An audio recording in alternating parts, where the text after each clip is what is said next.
Hello, we're live. Hello. Hello.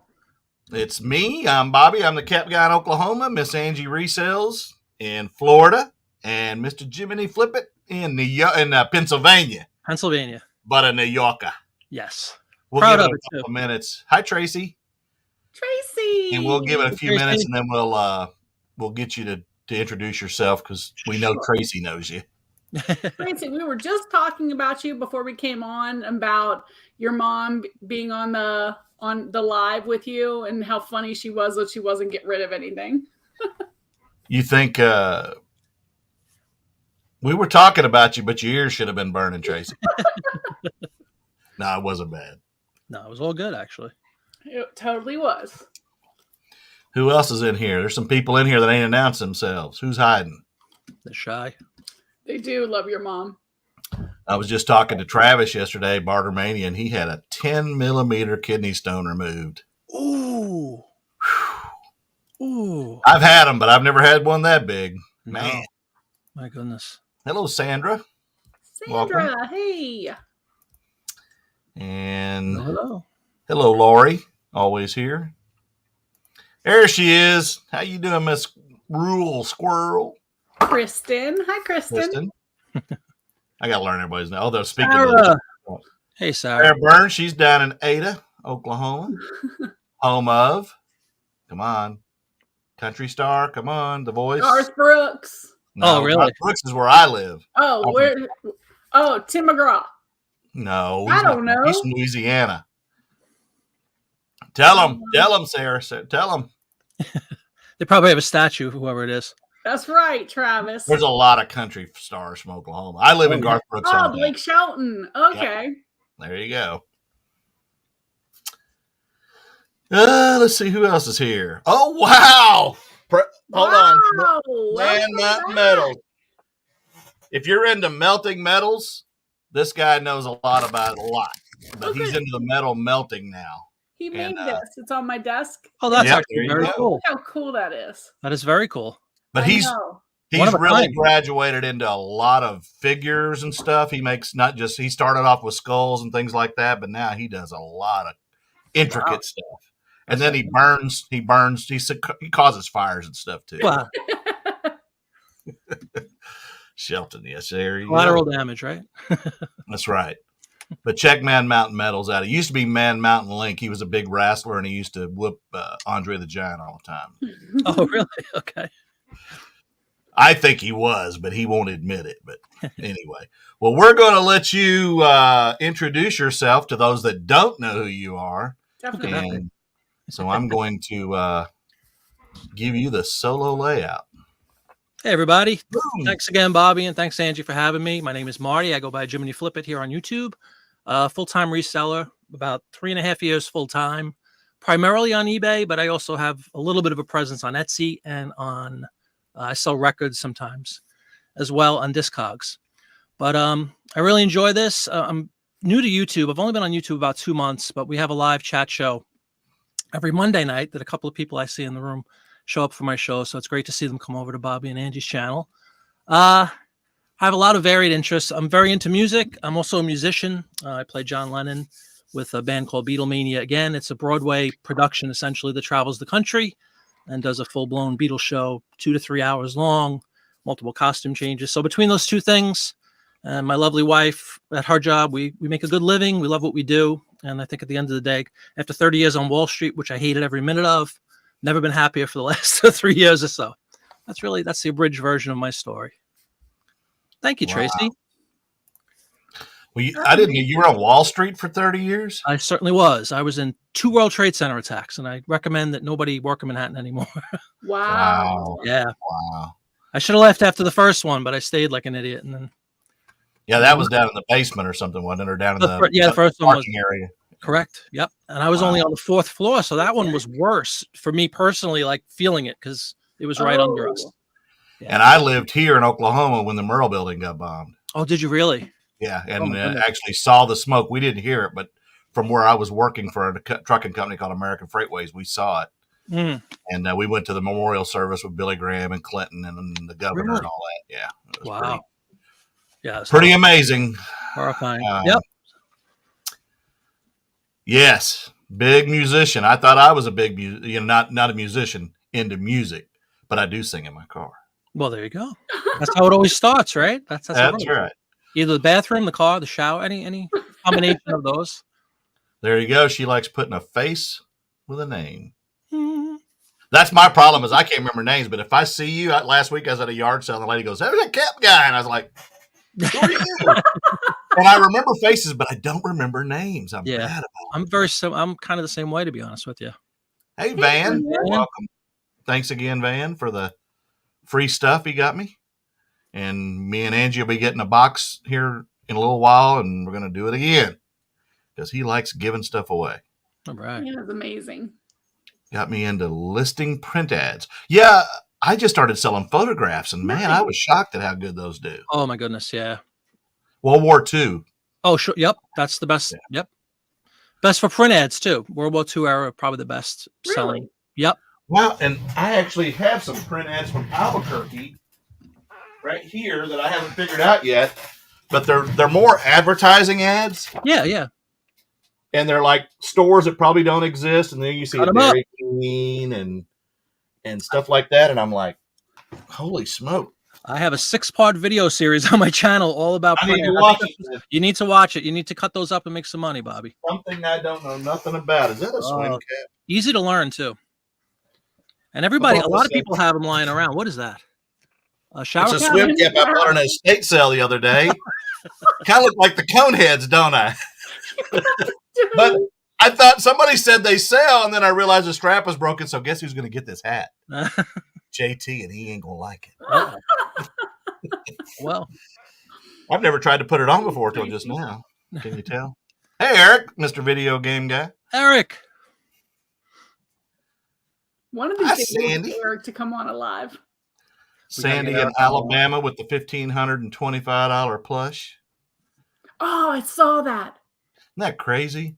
Amazing. And it was in her death pile for a year on top of that. Yeah. Hey, sourcing out of your death pile is great. Angie's video, I just watched an hour ago or so, Angie. You premiered it? Yeah.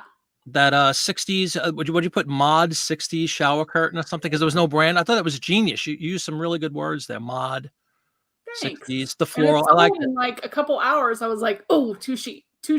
Try again. Yeah, but that's great. And it was just sitting there forever, right? For a year, just doing nothing. For over a year. That's awesome. I could wear that in Maui with a Speedo. Oh, yes. We want to see pictures. Oh, I would. That video would go viral. I promise. It would. People would need like a barf bag in front of them. I'd scare y'all with this hair. Apparently, Eric has long hair. I guess he's bragging. Yeah, I know he's a music guy. Eric and I share some interests, one of them which is definitely music. I'm a huge 70s, 60s, 70s, 80s guy. After that, I kind of think it went downhill, but that's my opinion. Yeah, I agree. Sandy, same. I'm not even big into 80s. I think that's kind of lousy, too, to be honest with you. But sorry, that's just my opinion. Early 80s, Fears for Fears, Sticks, or, Duran, The Fix, all that kind of stuff I like. That's great. Clash are great. But that's really 70s. Oh, Rock the Casbah filmed in Austin. Clash, yep. I saw the Clash. Shea Stadium. We could talk music all night. Yeah. So, for those of you that are new here that haven't been in our lives, when Angie and I were doing videos before, we used to play a game called What Sold for More. And what that basically entails is we'll each show 3 things, and you're going to tell us what the most valuable things are, the middle thing, and the lowest valued thing that we show you.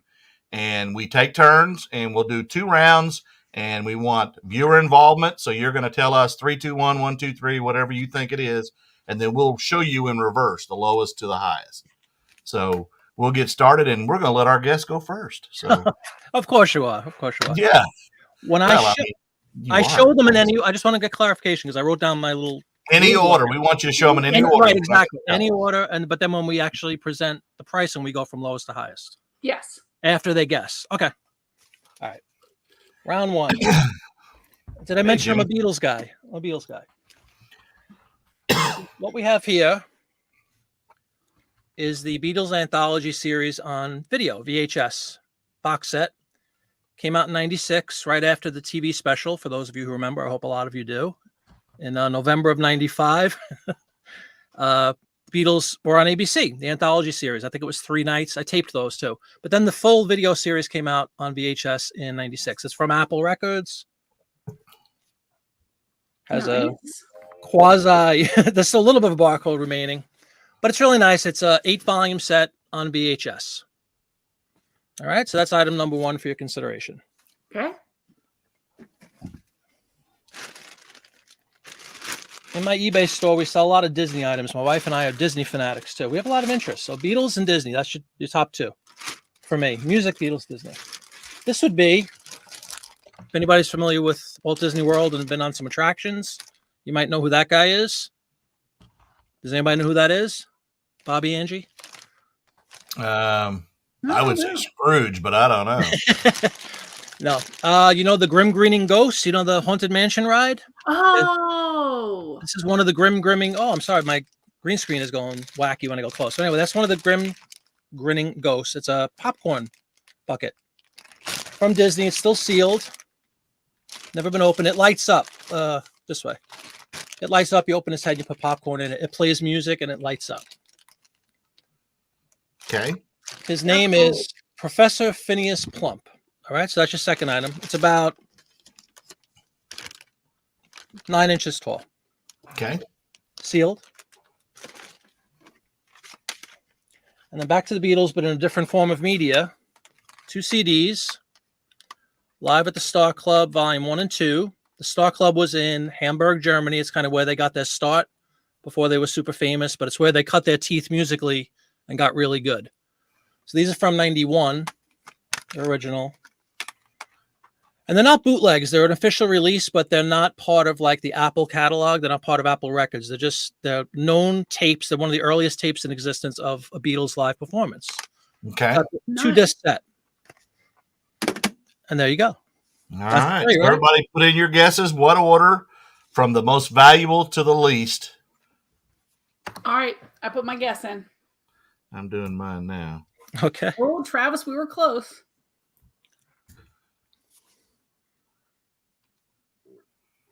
Hi, Patty. I better make sure I present these correctly. Okay, here we go. Yeah.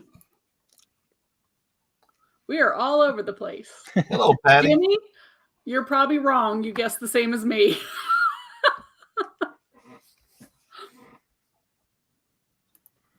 I expect Tracy to get this. I really do.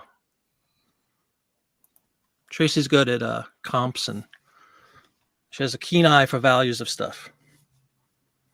Boy, nobody's guessing what I guessed. I like to see that. I don't want to see everybody. You don't want to be too simple, right? And have everybody have the same answer. 952. Oh, Jen. Well, Jen, stay tuned. I got stuff you'll like.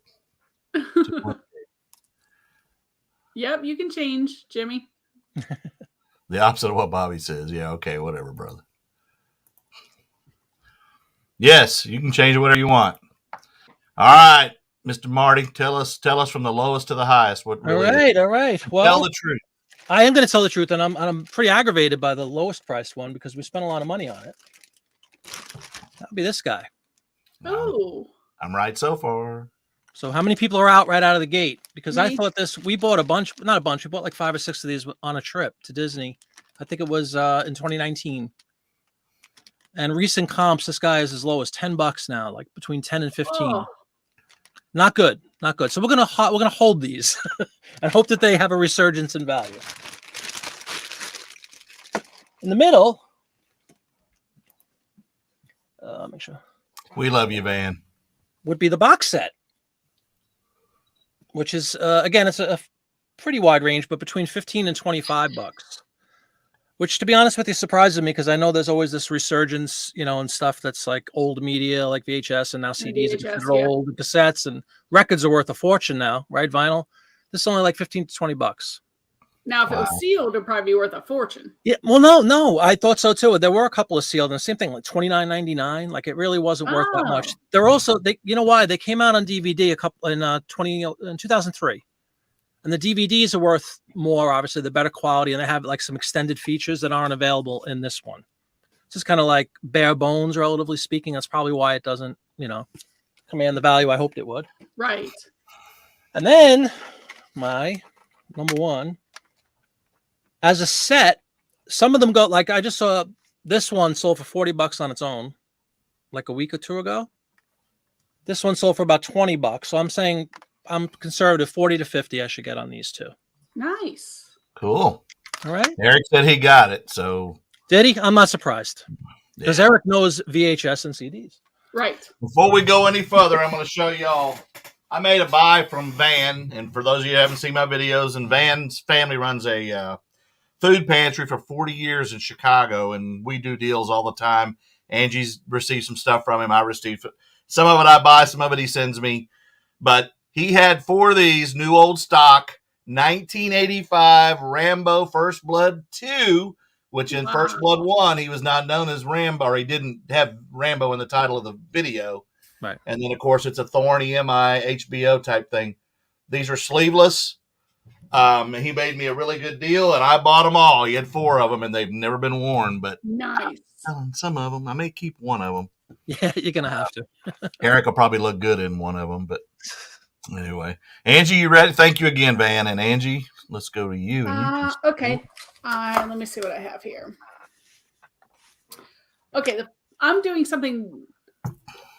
Both sets of my things are a little out of my wheelhouse, but items I picked up, and I thought I can't be the only one who doesn't do this kind of stuff. These are the lower price items. The other ones will be more.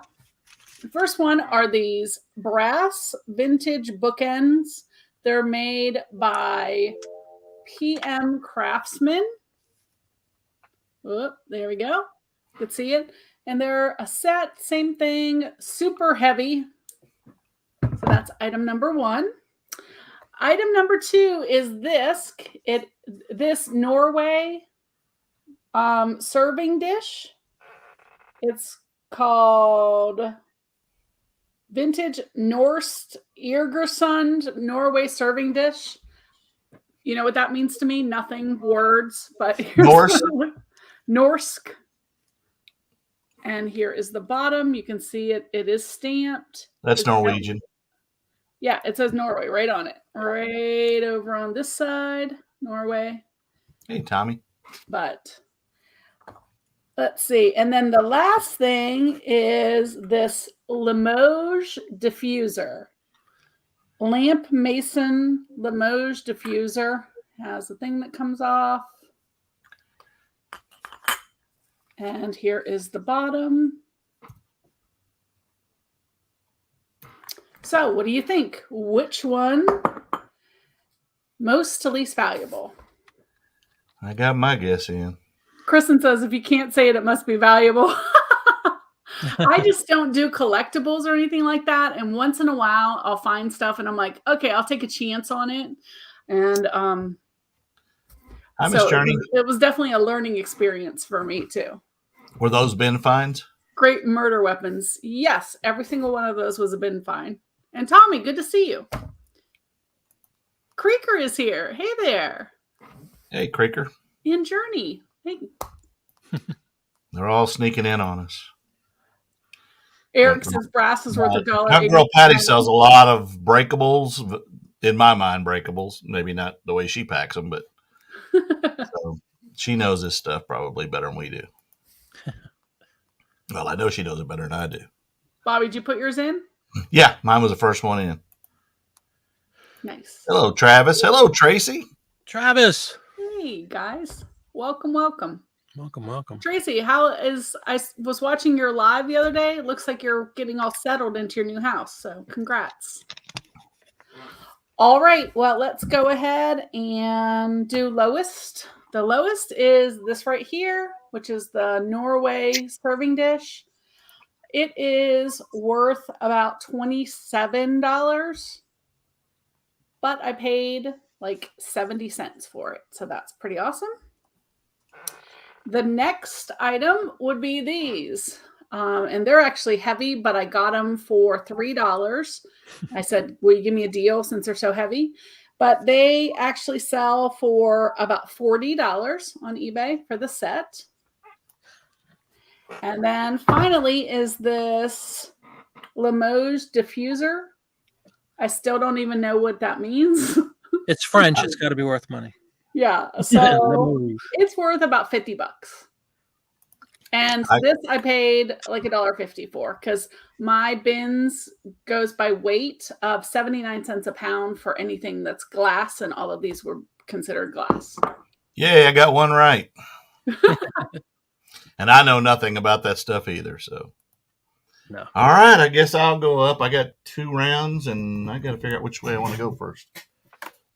All right, I'll make myself bigger than I already am. And the first one. Oh. Now, Jen's Universe will know about stuff like this. This is Bun Bun.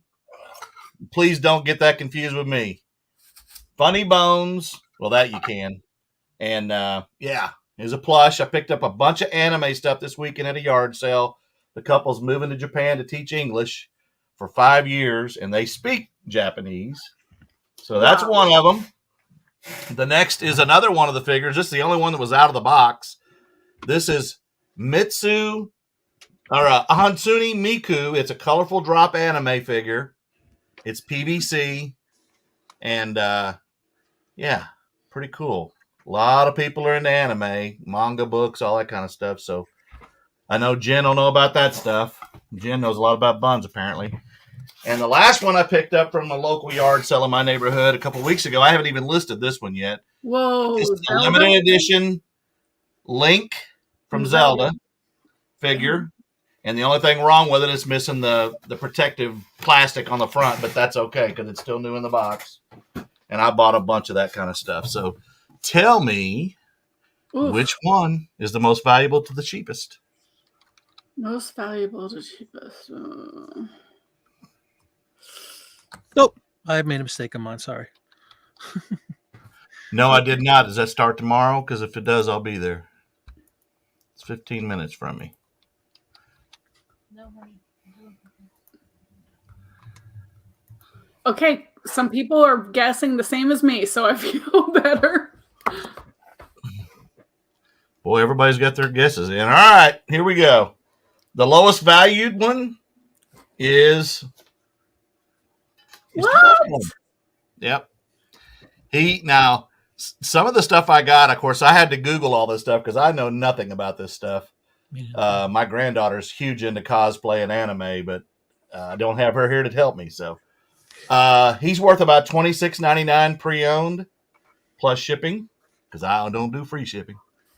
Next is this little lady, and she's kind of all over the place, out of the box pre-owned. She's about $35 to $52. I did see one sold. A lot of these are shipping from Japan because they're in the box from Japan. And so obviously you'd pay a lot more. So I'm pushing my price up just a little bit more, but obviously it's less shipping from the USA. And then this guy, they're sold between $70 and $90 on him. $70 and $125, but there's a lot of unsolds that people are asking $125 to $175. So there you go. That's the one. 175? There's some unsold ones that are listed that are up to 175, but that doesn't mean that's what they're going to get. You know how that goes. You can ask what you want, but yes, Miss Journey, but they've already been over there and they do speak English. They both have degrees and they're going back over there to teach. They were kind of really huge into anime and cosplay and stuff. So, hey, more power to them. You get to live in Japan for 5 years. Tracy said I suck at this. Yeah, but we all have, that's the whole thing with this, all this stuff when we do this. Everybody has their own expertise in what they know. And that's one of the great things about the channels is we're trying to teach you things you don't know. And every one of these I did not know. I know what they are. I just don't know what they're worth. Yeah, I never would have known either. I thought Limoges was a Jell-O dessert. Yeah. Right. Yeah, Tracy, I mean, obviously she's the clothing expert. Junk Girl Patty does a lot of the breakable type stuff, and we all have our expertise. Obviously, Mr. Marty knows about music. Mm-hmm. All right, we're going to go to round 2, and that'll be Mr. Marty. You ready? Alrighty. We're going to stray from music and Disney briefly. This guy's from It's only a couple years old. 2016. It's a 1/24th scale. Is that how you say it? 1/24? That's correct. Scale. Classic Batmobile from the 60s. Die-cast metal. Still sealed in plastic. It has like a little bit of, it's hard to see with the green screen, but it has like a little bit of wear on the plastic and like a little bit of a scratch right there. But it's a beautiful vehicle, obviously. Look at that. Kind of cool. I remember the show well. It was black and white. Absolutely. By far the coolest Batmobile to me, personally. That's just my opinion. I'm entitled. Yeah. All right, so that's the first one. 2016, just a couple years old. Of course, we go back to music, because that's what I do. This is a coffee-style sized book that I actually bought new. It's from 89. Rolling Stone, the photographs. It is 14 inches by 12 inches. It's hardcover. Big book. Mick Jagger on the back. Cool. Tina Turner. Really nice, beautiful, beautiful color portraits of some very famous people, musicians. Try to find somebody cool for you guys to see. And most of the photos are from Annie Leibovitz, who's a very famous photographer. Who should I show? Here's a nice gory one.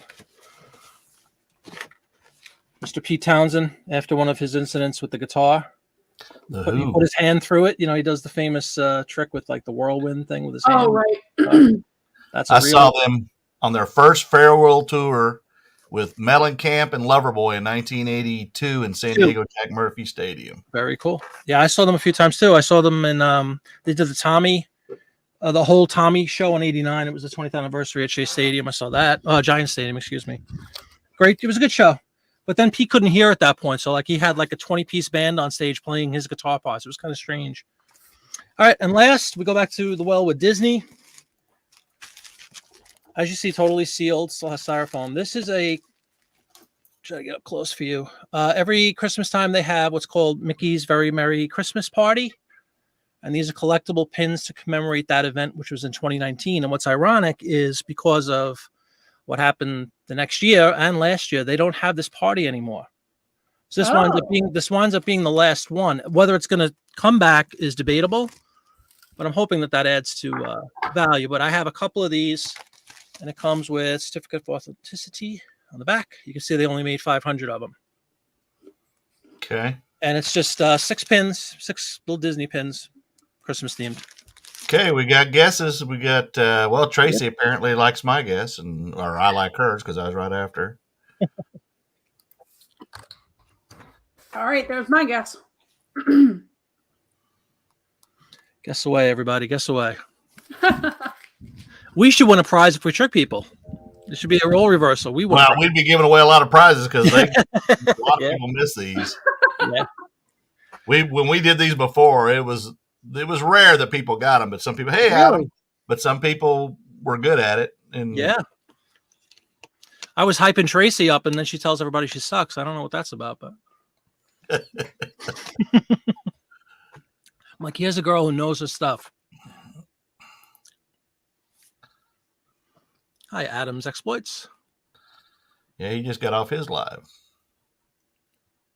All right, everybody. Okay, Marty, go ahead and tell us what you got. Lowest. All right. Lowest. Hey, Garrett. The book. Only $15 to $20. Still cool. I probably wouldn't part with it anyway, to be honest with you, because I bought it, but $15, $20. Heavy too, I might mention. It weighs like 5 pounds. Number 2. This is going to be the battle, I guess, right? Who had the Batmobile and who had the pins? Is the most expensive? Just out of curiosity, was there kind of a split with that or no? Yes, there's a bunch of 2s. All right, Batmobile is number 2. I think because it's only a couple years old. You know, it's only 5 years old or so. This is about $40, 40, 45. Still very cool. Nice. And that leaves the pins, which the most recent one just sold for $150. Wow. I have about 10 of them. And we bought them at, here's an insider tip for everybody, or a bolo. down in, if anybody gets to Orlando, there's a Disney outlet store on I-4, and they kind of sell stuff that the parks, like after they're done with a season, let's say like Christmas stuff or Halloween stuff, when it's not sellable anymore more in the parks, they give them to the outlets, and you typically get it for like half off or even more than you would have paid. So we bought 10 of these right after Christmas time that year, and they're going for about $1.50 each. And I think I spent like $50 a piece on them, so it's a nice $100 profit on each one, hopefully. And that's round 2. All right. Completely wrong. Completely wrong. Completely wrong.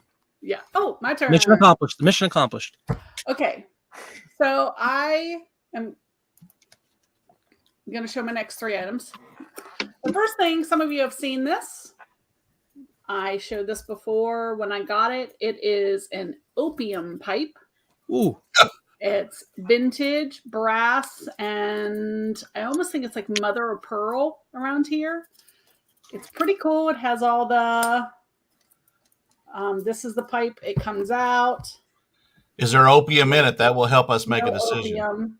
Oh. And with the, I guess this is to pack it or whatever, but they have 2 little spots for that. No branding on it, but it's super cool. And honestly, with this, guys, I'm going with an estimate of what I think it'll sell for. And then the next thing are these. And I got these from the Goodwill bins, but they are Murano 24-inch gold leaf trees. They are vintage. They actually have the Murano stickers on them. You can see right there. But they are heavy as hell, and I got them for $5 for both of them. Nobody, and they sat in there for the longest time. Nobody wanted them because they were super heavy. And I saw the Murano, and I'm like, oh, we definitely want that. I'm surprised that they weren't broke at the bins. I know. Yeah, it's incredible. And then I have this, which is a bronze sculpture. It is by SPI Gallery. And you can see there is a turtle and stingray and a dolphin. And this is actually not something I'm selling. This is for my house, but I thought it was neat enough, and I looked it up to see what it's worth now.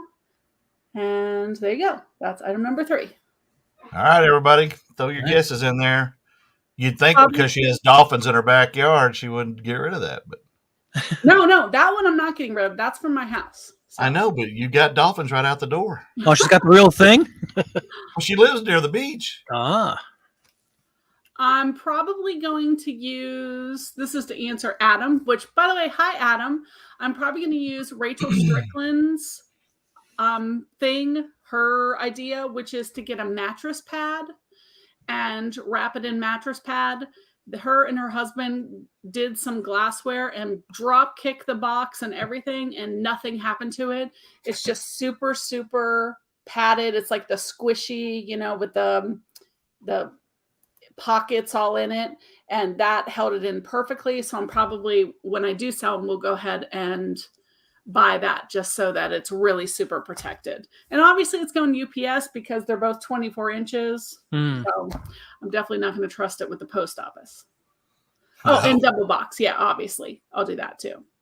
Hey, Ian, how are you feeling? I'm sure terrible. I'm sorry. I shouldn't even ask that. I hope you're starting to feel better.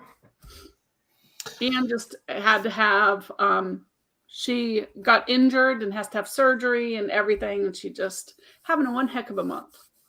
Okay. Has everyone got their egg crate foam mattress pad? Yes, Journey. That's exactly what I meant. I'm glad you explained it much better than me.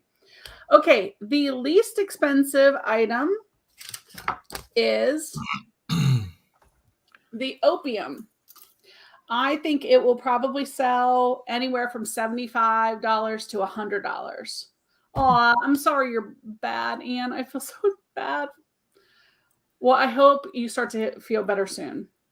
So anyway, $75 to $100. That'd been better if it had opium in it, though. Well, there you go. Jen would have bought it. This one is next. It sells for about $150 on eBay. or higher. It might go as much as 200, just because it's a larger one of their sculptures, and it was limited edition. So 150 minimum, up to 200. And then one of these trees just sold on eBay in January for $250. Wow. So total $500 for the 2 Murano trees. Are you going to sell those as a lot or just individually? No, I'll do them individually. And they are so heavy. They look to be. And Bobby, check. Oh, never mind. You did. Private chat. Huh? Oh, Bobby, check private chat. I don't even see my private chat. Oh. I can't. Yeah, but the trees, I couldn't believe they were just sitting in the bin. Like nobody had wanted them. Everybody had already cleared out of there. And when I saw the little sticker on it, I'm like, holy, I think that's something really good. I actually said something. Okay. Thank you. Okay. Here's my last round, and this is going to be for those of you that know more about video games and stuff. All right. This I got from Van a while back in one of the boxes that I bought, and it's a Spawn Alley, kind of a playhouse. Oh, that's cool. And it's got some damage to the box. It's 1994, and I just actually sold this yesterday, and the guy sent me a message today and said, I'll pay you on the 1st. Don't you love those? Don't you love them? So there you go. That's number one. The second is a GameCube game. This is Disney Sports Basketball with Mr. Mickey on it, and I collect GameCube. So this was a gift for me. And the last one is another video game. It's also GameCube, and I got this from Mr. Travis in a deal that I did. And this one is Zelda. And y'all know about Zelda and Pokemon and all that stuff, because that stuff's... So tell me which is the highest to the lowest of those three. And some of you that are into this stuff will know the answer, and some of you, you're going to learn.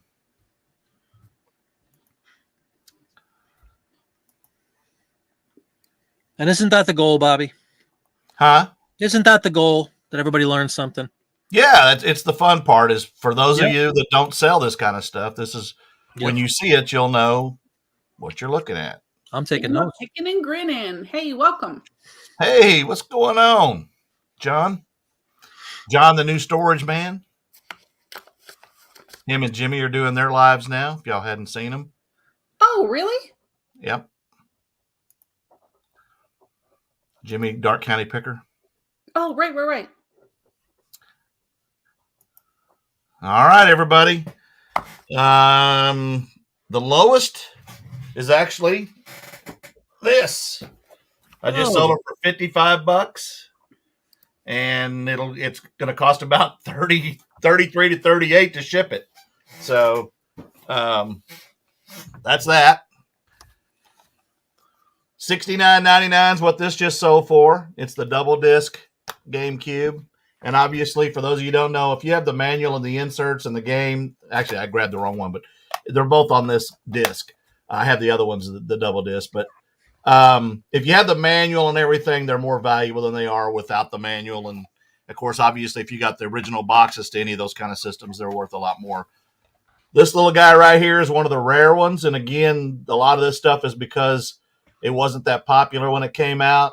It's obviously nobody wants to watch Mickey play basketball. This game has shot up just in the last couple of weeks to just under $400. What? $400 video game. It's one of the top ones, and I'm trying to collect the high end ones. But that is a very valuable game, anywhere from $300 to $400, depending on condition and everything else. But yeah, did you know that when you picked it up? Yeah, I was actually looking for it, and again, I got it as a gift for Valentine's Day. Wow. And I'm still looking for a couple of others, Cubivore and Chibi Robo, and there's a couple other games that are really high end, but Fire Emblem and a bunch of those are valuable. That's incredible. I'm about 170, 175 GameCube games, but there's 660 like 4 video games of GameCube, so I'm a ways away. But I've got most of the high end ones. There's about 5 or 6 that I'm still looking for. Wow. Dang, I was completely off on that. Yeah, me too. Yeah, those aren't for sale. Those are mine. Now, when I get a duplicate, I will sell the one of them. But how often are you going to find a duplicate of that? I've actually got several copies of like Melee and Super Smash Brothers and all those. But I'm kind of holding them because if you only give $2 or $3 for them at a yard sale, it's kind of hard to just let them go. Yeah. Even though you're going to make $60, $80, $200. I would use them in a trade for something I really want, like a game that I don't have or something like that. So true. Yeah. There are some YouTube channels. Yeah, well, not a completist.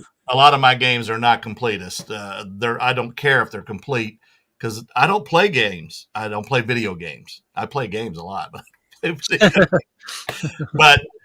I don't play them. But I just love collecting them, and I have all the systems. And I just picked up a Jaguar, an Atari Jaguar, and a Sega 32X from Travis Bartermania. So I probably will flip those to get my money back. But just the Atari Jaguar is about $450. So wow. Well, hello, Miss Jennifer. Said, if you, as a reseller, do you get a pass for flipping your Valentine's Day? I'm not flipping that. That's a gift. Hello, Susanna. Welcome, and Miss Jennifer. Hi. Man, we're getting all kinds of people in here. That good. You got a Jag? I've never played it. I just got the stuff in to test it because the cords were cut on the controller and the power cord. So if this thing works, it goes from a 250 parts only console till about a 450 console. So now all the stuff that you got from Travis, have you been able to find cords and things or? Yeah, all that stuff's on Amazon. If you want, I mean, it could be a reproduction cord, but I don't care about the cords. That doesn't matter. But there are controllers and stuff out there if you want to pay for the OEM stuff, the original manufactured stuff. But mainly people want the console. And so I did spend about $60 above what I paid him for the stuff, but it was about $1,400 worth of stuff I got from him. Wow. And the GameCubes I'll keep. And there's also a GameCube console. I'll flip that as well. But I'll get my money back probably off the Jaguar, and then the rest of it will be profit. Right. And I still get to keep Faith? some stuff.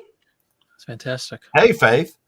So, Jimmy, I'm really curious how long you've been doing the Beatlemania thing. For those of you who came in late, Jimmy does the show Beatlemania and has for a long time. Go ahead. Yes, I have. Probably like since 95, 96 was when we started Beatlemania. I was in bands way before that. I was just in like traditional cover bands that kind of did, hanging out in the bar and you'd hear like Rolling Stones songs and stuff playing in the background. I did that for a while. But formally with the Beatle thing since, I think 96 was the first year I did Beatlemania. Weren't you in Rockstar? Because I remember you now singing in Rockstar with Jennifer Aniston. Oh, wait, that was Mark Wahlberg. Never mind. Same. You had me for a second. I was like, what? Rockstar? I love that movie. It might have been.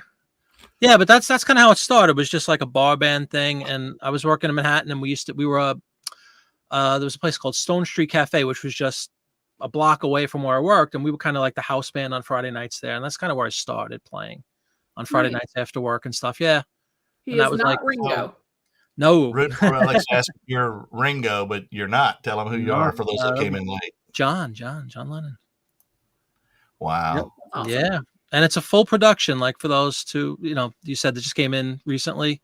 It's not just like a bar band. It's not a tribute band. It's a because there are tribute bands that just kind of go out and dress up, and this is like a show. It's a proper show. It's a Broadway style show. So it's something I love to do, and I get to travel. Don't bands prefer the word tribute to cover? To cover? Oh yeah, certainly. Yeah, because a cover band means it covers the whole gamut. You do rock and roll songs, you do disco, you do whatever you do. Right. A tribute specializes in a band or a genre or something like that, So yeah, but we even get more picky and say we're not a tribute. We're a theatrical Broadway show. And there is a difference. You're not made for American Idol. Oh, please. You're not made for American Idol then. Nah. They don't want the Broadway people. No, they don't want real people. That's a show I'm proud to say. I've never seen an episode of that show. I don't watch TV. I haven't watched TV in decades. Like, seriously. I have never seen an episode. I couldn't tell you. I haven't missed a season. Oh, my God. I haven't seen one show. For me, it's the auditions and Hollywood Week. After that, it gets kind of popularized by America because they start picking who they like. They fall in love with their story. Their favorite. They may not be the most talented person because many of the people that have won didn't go on to be big, and the people that were runners up or whatever did. It's just seeing people come from all walks of life, and they step up, and you don't think they can sing, and then they open their mouth and they just sound like angels. Right. I mean, it's just, and I get very emotional when I watch it because it's almost like your kids. You're watching them and you're proud of them. Especially, there's one kid that's on there right now that he's almost legally blind, and when he opens his mouth, he's just amazing. It blows you away. And they're not all trained in singing. Right. That's really cool. So how often do you are you traveling for your production? Well, normally quite often, probably like 100 dates a year or so. The last 2 years ago was awful. Obviously the first year, last year was a lot better. Especially last summertime was almost back to normal. But then in the fall, it kind of came back a little bit, and some places it's, I'll tell you, it's tough because I know all walks of life, it's tough, obviously, right? But entertainment, restaurants, you've heard the stories, really taking a beating because when they're forced to close or forced to limit the amount of people in, it puts a huge financial burden. They can't afford entertainment. They can't afford these kind of shows. We don't get the shows. It's just, we started playing. There's a little bit of a strange benefit that has happened is that we've played venues we didn't traditionally play. We're suddenly finding ourselves in, like large outdoor amphitheaters, or like outdoor became the thing that first summer, especially if you could, could say 6 feet apart and go outdoors and spread out in a huge field. We were golden, but it was the indoor venues that still, there's still a few places that are very, very, they're just afraid. It's the truth. Like even as the states lift mandates and stuff, the individual business owners who got slaughtered for the last year and a half, they're reluctant to open the doors. They're afraid if one person says they got sick, they're going to be shut down. They'll be out of business. So it's still a little, you still have to tippy toe around a little bit, but we're getting there. We're hoping for a really good summer. Nice. We haven't had any cancellations yet. East Coast to West Coast? Yeah. Whole country. Canada, we played Toronto a few times. Nice. International. Yeah. Wow. Where's the furthest you've been? Furthest? Distance-wise, well, Toronto's not far distance-wise, but it's a different country. I guess Seattle, for me personally, would be the farthest. From New York, for sure. Yeah. It's a lot of fun. It's a passion of mine. Awesome. It's like a dream come true. You're a kid. What do you do with your reselling when you're away on the road? She's behind my green screen. Okay. Yeah. Your better half. Oh, absolutely. Yeah, that's for sure. I mean, she comes to a lot of shows, which is great. Like if they're relatively local, like a couple hour drive or so, she'll come with me. We'll put the store on hold for a night or something. That's about it for the vacation mode. But yeah, she's here if I'm gone for an extended period. Would you play a Chuck E. Cheese? You laughing at that? Hey, because I mean, if you can make money, why not, right? Absolutely, if they pay. Yeah, we're not picky as far as like we'll play all different types of venues. We love entertaining, and the price is right. Watching the and we can tailor the show too. Like we don't have like a standard show, if you will. You can just do like a half an hour show of oldies, like with the suits on, like Ed Sullivan, like you were saying, Bobby.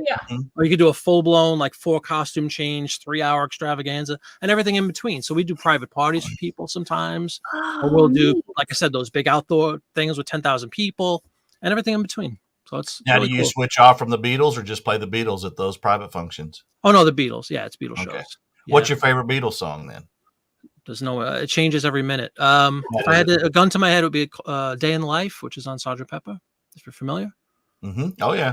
That's the song I want at my funeral. I'm old. Yeah, that's the greatest song ever written as far as I'm concerned.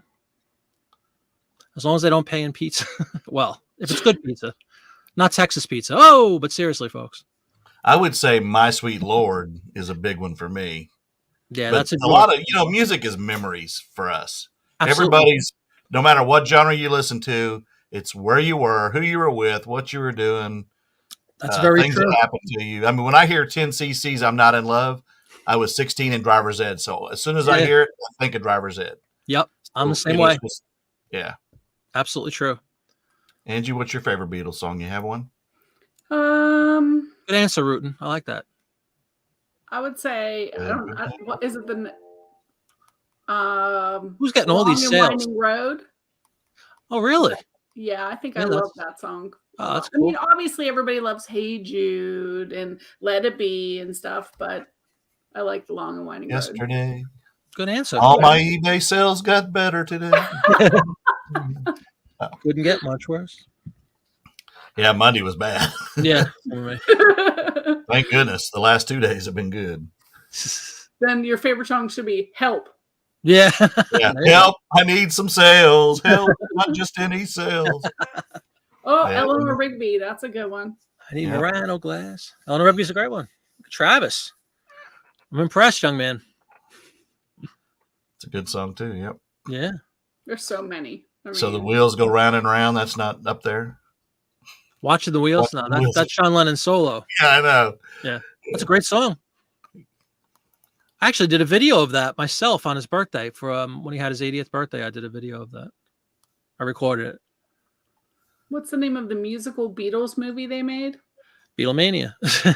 Oh, yeah. That's what she's thinking of. Yeah, there was a movie made in 81 of the Broadway. It was like the original Broadway cast. They just did a movie. Oh, that's what she's talking about. Yep. And that's what he does. Travels that's what I do. Beatlemania. So are you playing in the dates you've got this summer, maybe the fall? Are there any of them back towards the Midwest or the South that we need to know about? I could give you eventually when we post them, because a lot of them are still under contract. Like we wait for contracts to be signed. We have a ton of them. But yeah, we're playing in Florida. We're playing in Illinois. We're playing in Iowa, Nebraska. I know it's going to sound silly. One of the most fun gigs we ever do. It's at a country club in Nebraska in Omaha. It's absolutely phenomenal place. Really? Yeah. Who would have thunk it, right? I've been there for like 10 years in a row. And the first year we said Nebraska. And it was a blast. And we've been asked back every year. No. Have you ever played the one in Colorado, the Rock? Red Rocks? Yeah. Red Rocks. No, I wish. I've been there, but I never played it. I just saw Moody Blues one there because I saw them right after he passed. Oh, boy. Yeah, and I was just, oh man, I would love to have seen him at in Colorado. Yeah. Oh my God, what a beautiful, beautiful backdrop and everything. Yeah, it's incredible. And another band that I'm big on that's not these genres, but when Celtic women come to the U.S., I always go see their shows. Oh yeah, and they played there, and that was pretty awesome. But we've traveled a couple times to see them play, and I just love their music. That's beautiful stuff. Yeah. Good answer, Tracy. I'm just reading everybody's answers. Bee Gees Sgt. Pepper film. Do you remember that, Bobby? That's a train wreck. I'm a huge Bee Gees fan. I love the Bee Gees. I love the Bee Gees too. 60s and 70s and 80s. But what a total different from 60s to 70s disco. And they took a beating for that because disco was hated during that time. I mean, a lot of the rockers didn't like disco. That's for sure. I mean, I didn't like Disco Duck myself, but I sure liked Saturday Night Fever. Disco Duck. Oh my gosh. When they played it at the skating rink, I used to go, roller skating. I used to go roller skating. Oh, I was a huge skater. Me too. Believe it or not, I used to love that stuff. Me too. That's what we did every Saturday. That was that was like right. That was like a date night or something. You know, you've got everybody went skating. Popcorn. Yeah, exactly. They had the little stand with the pretzels. Absolutely. Yep. Ours had the little arcade. Everybody went over. Nice. Yeah, it was a lot of fun. It was a great day. Couples skating in the hokey pokey. I didn't do none of that stuff. I was like, that's corny stuff. You just watched. That's right. No, why did the couple get into reselling? I'm sorry, did you ask me? Yeah. Why did I get into reselling? No, how did you get in? How did I get into reselling? Or? Well, full time since 2018. About a little over 3.5 years or so. I think it was like the fall. We dabbled, my wife and I both dabbled in eBay for years. Like just never like officially, just trying to sell junk in the house. Like I think a lot of people start off doing that. It was almost a joke at first. Like you guys remember, right? When it first came out, it was like eBay. What the heck is that? It was, it was all auctions. It was people mailing checks and all that stuff. You took your life in your hands. You thought you'll never see this again. Your money's gone. I remember being laughed at first. And then I kind of didn't go back to it until, like I said, maybe, I don't know, 10, 15 years ago or so. I got back into it a little bit. And then about 5 or 6 years ago, I started doing it with the hopes of getting out of the aforementioned Wall Street disaster. And about 3.5 years ago, the scales finally tipped in my favor along with the Beatles stuff. And haven't looked back. Thank goodness. So what do you enjoy selling the most? All kinds of stuff. My niche seems to be these print ads now. I've become a print ad guy because I'll give you the abridged version of a 6-video series, but my wife, God bless her, again, right behind the wall. Very quiet too. You notice you don't hear her. She's good. She listens. No, she found on Facebook, we went to an estate sale and they had a pack of Life magazines on the floor.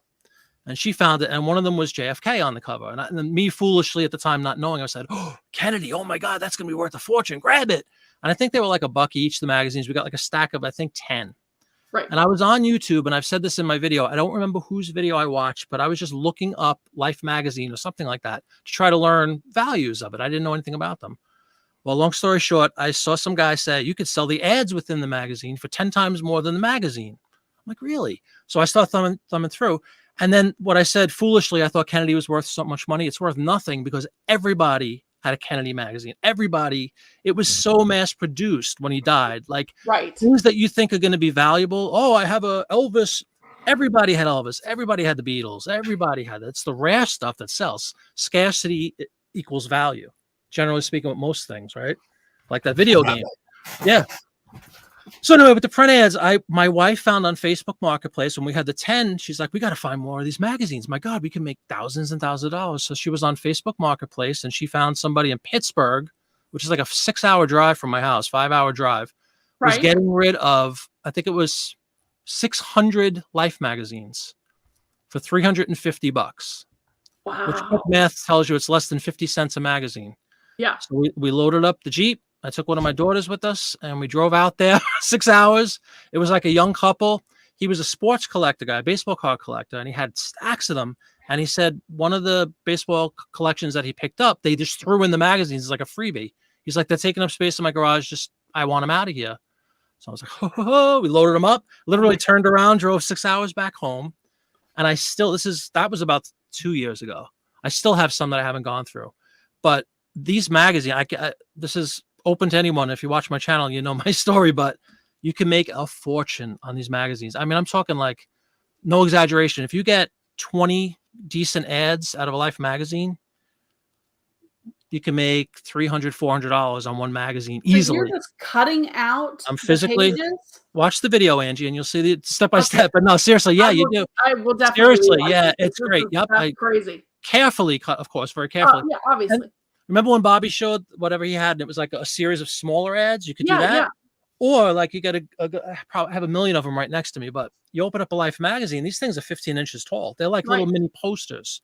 And if it's like Coca-Cola, 1936 ad, beautiful color ad, old car ads they're great sellers. Studebaker, 1939 Studebaker ad. They sell for $20 a piece, one sheet of paper from a magazine. And there's very few magazines as a whole that you could sell for $20, $50, $100. So I get the most mundane looking magazine. I turn it to $400, $500 every time. Dang. So how do you ship that? I ship them very simple. Again, it's in the video.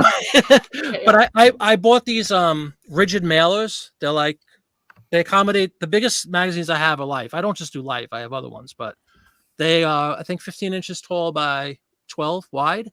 Rigid mailers, and I put them in like a clear plastic bag, and I put them in that, and it keeps it. You don't have to put any backing on them. I have never in my life had a complaint about the way they're shipped. In fact, I'm usually praised. It was shipped so well. Thank you, Angie. Yes. So check it out. Yeah, there's like a 6-part series I just finished about a week ago about it's like step by step how to source them, what to look for, what sells, how to cut them out. I scan them all. I have like 3 different scanners, different size scanners, so they come out really nicely. There's a bunch of people that do. What they see is actually what they get. Exactly. Yep. Nice. Yep. Yeah. That's a really, really cool. It's labor intensive in that you have to, first of all, have a bunch of magazines. You have to take the time to rip out the ads and stuff. But again, when you like something, who said that before? When you like something, I'm into doing that. I like doing it. To me, it's a no-brainer. To take this like magazine that I bought for 50 cents and routinely turn it into $400. It's quite a thrill. Well, dang! Make sure you guys go over and follow Marty because I'll be watching that series. Yeah, good. Thank you. I appreciate it. Yeah, it's my first. Yeah, I mean, it's something new to learn, and it's crazy. I would have never thought to do that. Yeah, I've heard who is it? The professor, the auction professor, doesn't he do some of that kind of stuff? Sort of. He's a good buddy of mine. I've been following him for a couple of years. He kind of inspired me to go full time, actually. But yeah, he doesn't do necessarily what I do as far as like Life magazines or big. He cuts out kind of like what you had, Bobby, those smaller ones, and he goes way back. Like he goes like 1880s. There's a field called quack medicine. If you're familiar with that, that means like those little ads from like 1880 that says elixir of life, drink this and become virile and cure baldness, and it's called quack medicine. Right. Those ads sell, and then I'm talking, they're like the size of a business card, some of those. He sells a lot of that kind of stuff, old vintage paper. And I like that too, but the abundance of life and time and so many magazines, you could find them so easily. Right. Like I said, basic little magazines. The stuff I got was a actual World War II officers' personal stuff that was bought at an auction in New Mexico, and I got it from my ex-wife because she's not going to sell on eBay anymore. And all I've been through basically is the photos, but I found some of his personal photos, like his kids and stuff. Yeah. So I asked her, I said, did he not want this? Because I don't want to sell that kind of stuff. Right. And the family, I guess, had duplicates and didn't want it. And some people, their families don't want their pictures, but I have a hard time selling your personal children's photos. But absolutely, the World War II photos were, and it's funny because a lot of people know, the war ended in 1945 and everybody came home, blah, blah, blah, blah, blah. Well, what they don't know was there were still POW camps. There were still temporary cemeteries in World War II all over Europe. And I have a lot of that literature, the books. I've even got Winston Churchill placing a wreath on George Patton's grave in Hamburg, in Ham Cemetery in Luxembourg. And I listed that on eBay and sold it for $50. So, and they're authentic photographs. They're not copies. And so listing the bands and some of the research that I've had to do, but this guy, I mean, he had like German speaking books that were given to our troops to use. And this was all like a couple of years after the war because they went over to these cemeteries. Like if you've ever seen Saving Private Ryan, St. Mariglis was a village close by, and there was a temporary cemetery there with about 2,800 soldiers in there. And 2 years after the war, they went back and basically excavated all these grave plots, and they were temporary cemeteries. And I didn't know this. And they brought them home to be buried where they belong. And so what was interesting was seeing this stuff, and I've got all the maps and things of all these places that are plotted out, and there's actual how many people were in each cemetery. And it's just interesting stuff, but people want that stuff. Oh, sure. Because what did we say? Scarcity. You're not going to find that in Walmart. Something like that. That's unique. I mean, my goodness, that's wonderful. I would feel kind of weird too, like you said, about personal heirlooms or family photos, and that would give me the creeps a little bit. But well, yeah, you go and buy a storage unit and you find you're going to sell their stuff, but you find their personal photos. I want to get it back to the family. I don't want that stuff. I totally bins. I constantly find albums. Whole lot, right? The whole album. I'm like, Do either of you guys do estate sale? Do you guys like estate sales? Do you do estate sales? Oh yeah. Do you ever get the heebie-jeebies in an estate sale? I was talking with my buddy Travis on a show. Like every once in a while, my wife and I, we pause. Like 90% of the time, it's somebody's passed away, and you're in their house relatively shortly after they've passed away. You know what I mean? Where like the thing I keep saying about my wife and I, we always wind up for some stupid reason sitting in somebody's bedroom, like going through stuff. Let's just say like she'll go upstairs, I'll go downstairs, and we'll meet in the bedroom for whatever reason. I will sit on the bed, and sometimes I just look around and the reality hits. I'm sitting in some old lady's bedroom, like literally with her slippers still on the floor. And it feels very, very wrong. Like, like we're like rampaging through her belongings. But then my buddy said, you can't take it with you. And I think a lot of the estates, even the family members put me at ease sometimes. They're like, we wanted somebody to use this stuff. You know what I mean? Right. She can't take it with her. But every once in a while, I really do. I almost get chills. I sit there and I feel very bad. Like I just feel guilty. Well, we have ones here where the other spouse is like sitting there. Oh my God. You're like, we're looking through your kitchen and you're sitting there, whether they're going to a home or living with family or whatever. They're just sitting there while you look through everything that made their life. It's just sad. It really is. Sarah, there's a store in Maui that's actually called what you got there, dead people stuff. Hey, Miss Quasi, welcome. I just bought a bunch of 45s and LPs from a lady that was being moved from an apartment where my mom lives for older people. Yeah. And she was moving to a nursing home to basically, be gone. Yeah. And I bought a bunch of her records, and then my mom told me the other day, said, she passed away. And I'm like, oh my God. And every time I list one of them records, that's what I'm thinking of. Because I was there and I was feeling bad because she was still there and I'm going through her personal stuff because she had to get rid of it. Mm-hmm. And I feel bad, but I do too. But truth be told, it's probably our best for us personally. We find our best stuff usually at estate sales. So, I have tons of records from estate sales. I grab everyone I can. It seems like the metal and the rock ones and the wrap ones are worth the most money. At least to me. Yeah. Or if you guys ever dabble in 78s, older 78s, those are worth some good money too. They're a pain to ship sometimes because they're very fragile. But like a lot of the older homes, the older people, they'll have a ton of 78s and they're good stuff to list. I didn't know that. 78s. I don't have a video on that yet, but I will. Our estate sales here are super, super overpriced. Oh, yeah. I mean, it's just like crazy. Now, we do have, once in a while, you'll find a family run or like a super small company. Yeah. Those are the best. Isn't charging like an arm and a leg, but most of them, it's like even at 50% off, it's so expensive. I don't know why anybody would buy. Yeah. That's my favorite when they say, I want it gone. It's the family and I just want this stuff gone. Mm-hmm. And we can make that happen. Yeah. That's what I'm here for. I just did an estate sale where it was an actual estate sale, but she knows I like caps. So she called me and I got to go over there and I bought a bunch of Disney 90s new with tags. And I just sold 3 of them to the same buyer in Orlando, Florida, of all places. Oh, wow. Really? How much? $80 for 80 bucks for 3 of them. Nice, Bobby. Beautiful. Yeah. And they were just golf resorts like the Palm and the, some other ones, but it was like, and I got some Notre Dame ones that are pretty valuable, some starter stuff, but funerary item? Yeah. Funeral stuff. That? Oh. Yeah. I think Tracy talked about that before with me. Yeah. The macabre sell, everything sells. I think we all have learned that through doing this, right? Everything sells. There's a market for everything. It's incredible. Things like you never thought anybody would, even bat an eyelash at, and there's somebody collects it. There's collectors for everything. It's amazing. So that's true. You do yours mostly in the Philly area then? Oh, at the estate sales? Yeah. Yeah. I'm a little bit south of Philadelphia and I'm on the Delaware border. So Delaware, I'll go anywhere, honest to God. We go to New Jersey a lot too. So do you compete with Tommy Bernard and I don't know. Philly Flipper and Philly Picker and Flipping Sports Guy? Maybe. I don't know. I just drive. I do what I do. I have a guy like I think Angie was alluding to that. Well, somebody else was. I'm sorry, but I have like 2 or 3 people that run estate sales that we've been to frequently, and they get they give out their business cards. And now I'm known.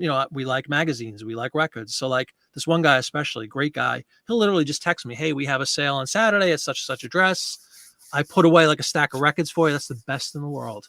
You walk in, you don't have to worry about somebody going through your stuff. Everybody like runs into an estate sale and they zone in on whatever they like. Yeah. There's a bunch of people run to the jewelry or run to records. And around here, for some reason, Bobby would probably like this. Tools are huge. People love tools. You don't like tools. I thought I'm not Tim the Tool Man Taylor. I'm the least cool guy you know. I am not either, but I'll tell you something. The garages are packed. All the guys swarm to the. I'm like, good, get out of here, and I'm gonna go run to the records. I'm gonna run to the stuff I like.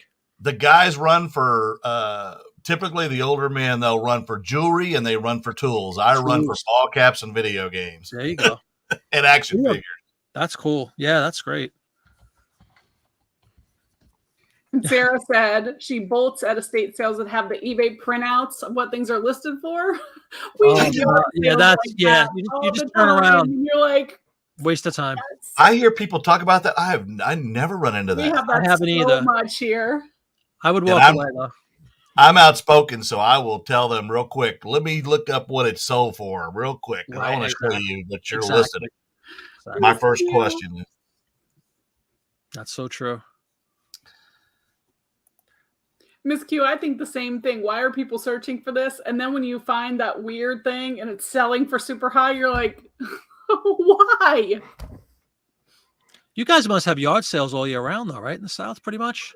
That's a nice advantage, which we don't have. We do, like around Christmas, like from Thanksgiving till like January, towards the end of January, most people are not having them. Mhm. And then in the spring, it just depends on this year, because like this year it's been raining every single weekend. Oh, So really? it's been really rough for yard sales. But like this Yeah. weekend, it's going to be 77 degrees. So it's going to be beautiful. I expect there to be Wow. quite a few. So Beautiful. And the key here, we have tons of. We'll have neighborhoods that have 150 yard sales. Wow. So We don't I have love that. those. Yeah, and we have these 100-mile yard sales all over the place as well. We don't have But, that either. What I do is I go out Thursday morning at dark 30 to hit anything that's open Thursday, and then I'm doing it again Friday. So Saturday I'm not out a lot because there's not many that are Saturday only. Mhm. So I try to get all mine done on Thursday and Friday and beat all the people who have to go to work. There you go. That are Saturday only. Nice It's advantage. so many that are Saturday only here. It's Really? crazy. Yeah. Yeah. You get I mean, lots. I did go out last week on Saturday, but it was like repeat, stuff that I'd already been to. Do you get lots of video games at those kind of sales, Bobby? Like the yard sales? But you got to be early. You got to be early because the first thing I ask is, when I walk up, I engage the people. Good advice. And you never know. And I mean, it's still dark and they're setting up. And I'm like, I know it's early, but is it okay if I look? And I'll get out. I'll stay out of your way. And a few weeks ago, I actually got asked to leave one because the lady said I was too loud. Go figure. Anyway, typically I ask, do you have video games, ball caps, or action figures? That's my question. Beautiful. And usually if they say, oh, somebody just bought them all, as soon as they say all, I know they're a reseller too, because one thing I preach is bundles. I bundle I bundle a lot. I want to, get that kind of thing in. So if you have video games, I'm probably buying them all. Mm-hmm. And then I'll cipher out what's valuable and what's not. But exactly. It got me in trouble too. I've ended up with 500-600 video games that were worth crap. So take out the good ones, and then you try to find a way to get rid of the other ones. Yeah, exactly. But ball caps, the ROI on ball caps is just, it's off the chart. I mean, I think that's amazing. $10 on a ball cap. Yeah. And some go for $1,700. I mean, it's just nuts. Oh my God. Now, Pepsi Cola 3-striper with a bottle cap button on the top, $1,600 ball cap all day long. I can't wait to find one of those. I've never seen one. Well, what's bad is the people around here know me as the cap guy. Yeah. And one of my buddies found 3 of them last year. He found a guy that had a lot of Mountain Dew Pepsi stuff. And he sends me the pictures of what he got for $1 a piece. And I'm just, and you get, when you see stuff, you're after and you tell people, it's to your detriment too sometimes. And so now they all know, look for ball caps. And so, you go, I can't get it all, but it hurts when you see something that I've never found. Oh yeah. They're I've never found that one before. Yeah. Yeah. That's very true. But you're going to find stuff that other people don't get to. And it is what it is. And it evens out in the end, Yeah. There's plenty for all of us, but sometimes talking about it and a lot of people on social media, Facebook sites and stuff, these, thrifter sites, they get mad at us that do YouTube videos and tell what we're finding because they feel like that's why Goodwill went up. That's why everybody else went up. Yeah. Because now they know what we know. And I get mad at myself. I have people because I go to the Goodwill bins all the time, and people have found my YouTube videos that go there. And, that's great. I'm happy they're watching. But now they go for the items that I show. Oh, it's so frustrating. It's like I've created like so much competition for myself where there was none. Yes, right. Exactly. Oh, well, it is what it is. I had about the print ad thing for just a second again. I actually had comments from a couple people, which I didn't allow, but it was like, why are you giving this away? Like it's some secret. I'm like, there's tons of people that do this. I'm not afraid of that. You know what I mean? If I had a very exclusive thing that nobody knew about, I wouldn't open my mouth. Yeah. If you knew where the gold was, you're not going to tell them. Right. Right. But I figure, I genuinely, I know Bobby says the same thing. I'm about education, if you will, or sharing knowledge and learning hopefully 10 times more than I share ultimately. But I want to let people know about other things that I know about to help everybody. It's a great community. And I think that's what we need to do is help each other. I try to stay out of clothes, but Lululemon's something I've never found in the wild, but I hear people talk about it, but not LuLaRoe. Don't pick that up. It's worthless. I just sold a LuLaRoe thing for $20 while we were here. Really? Like I said, it is what it is, and you learn every day. You take chances, and sometimes you just get lucky, and that's okay too. Because I found things, poker chips I've sold for $1,100 that I paid $2 for, or Star Wars figures, which I now know about because I'm not a big Star Wars guy, but I found a bunch the other day for $5, and they're worth about $1,300. Wow. So, we all have our home run stories that we find, and some of it's just, I get told all the time, you just fall in shit and you come out smelling like a rose. And it's just because I ask, I talk, and I engage. Yeah. Like last year I found a bunch of Sega stuff, and I said, hey, do you by chance have any video games? And the lady was in her 40s. She goes, oh, I actually have a box of Sega Genesis. Do you do that? And I was like, yeah. I do it all. I never played it.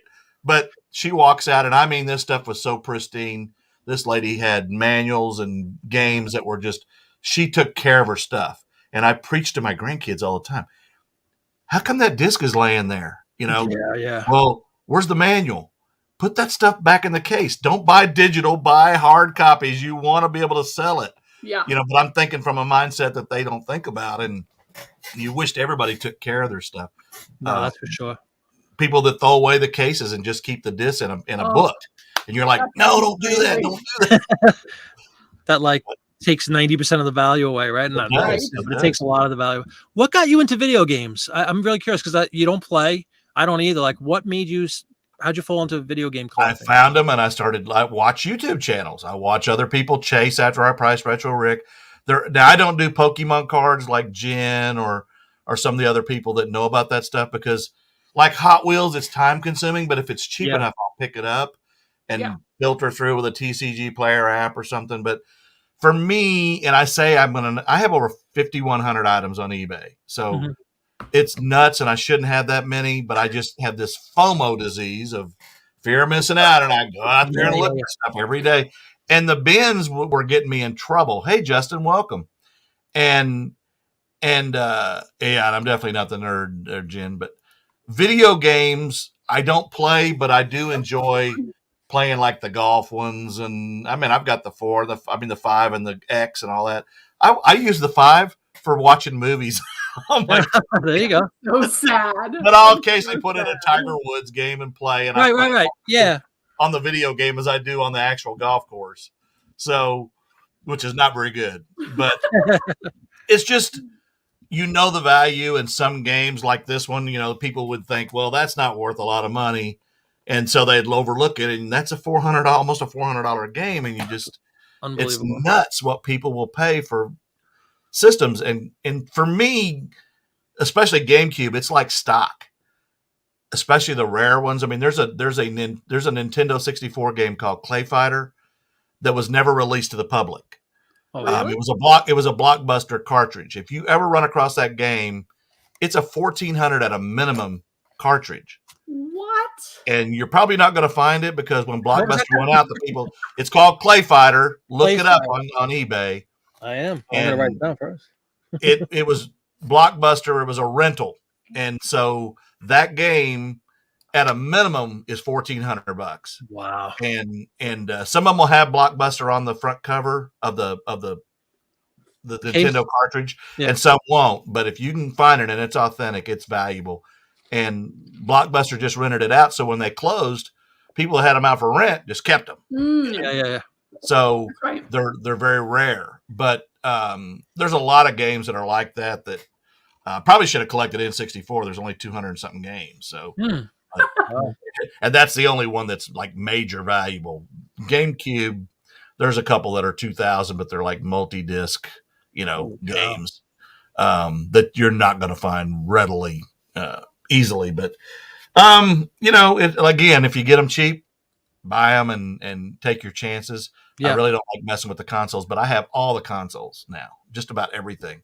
Amazing. So. But you got to test them because you will get returns on them. I was just going to ask you, do you test them? That's why you have all the consoles, right? Well, I have an $1,800 cleaning system. Ooh. And so if I think there's something wrong with them, I'll put them on that baby. I don't test them. There's just too many. Mhm. But if they're high value, then I will. Yeah. So Very good. yeah, Pokemon is for nerds. Yeah. Well, Jen knows a lot about Pokemon and I don't. And it's all about condition. Everything's about condition. Yes, true. And what it is and how old it is.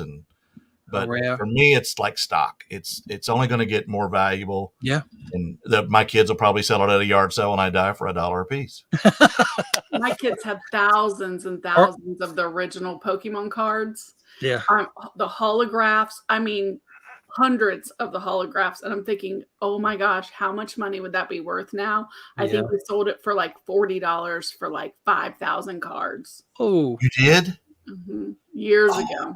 I'm like, if we had that now, holy crap, what it would be worth. Right. Pay off the house. Well, and I think that's the same thing. If I could go back, I saw a photo of my brother that's 3 years younger than me the other day, and he was wearing a Triumph like concert shirt from the 80s, back in the 80s. And I'm like, man, wouldn't you like to have all the concert shirts that you guys had back in the day? If we knew then what we know now, we could have all bought all this stuff and set on it. Yep. Keep all the boxes for all the old electronics and stuff that you have. Right. I mean, Flippin' Sports Guy just bought not Flippin' Sports Guy. Chase After the Right Price just bought at a game. It was like 5 game stores, and he'd been buying stuff in the box, and he's got some videos out where he bought everything, and he's paid 6 figures for it though. Wow. But he says it's going to make him so much money, it's going to pay for his little kids' education.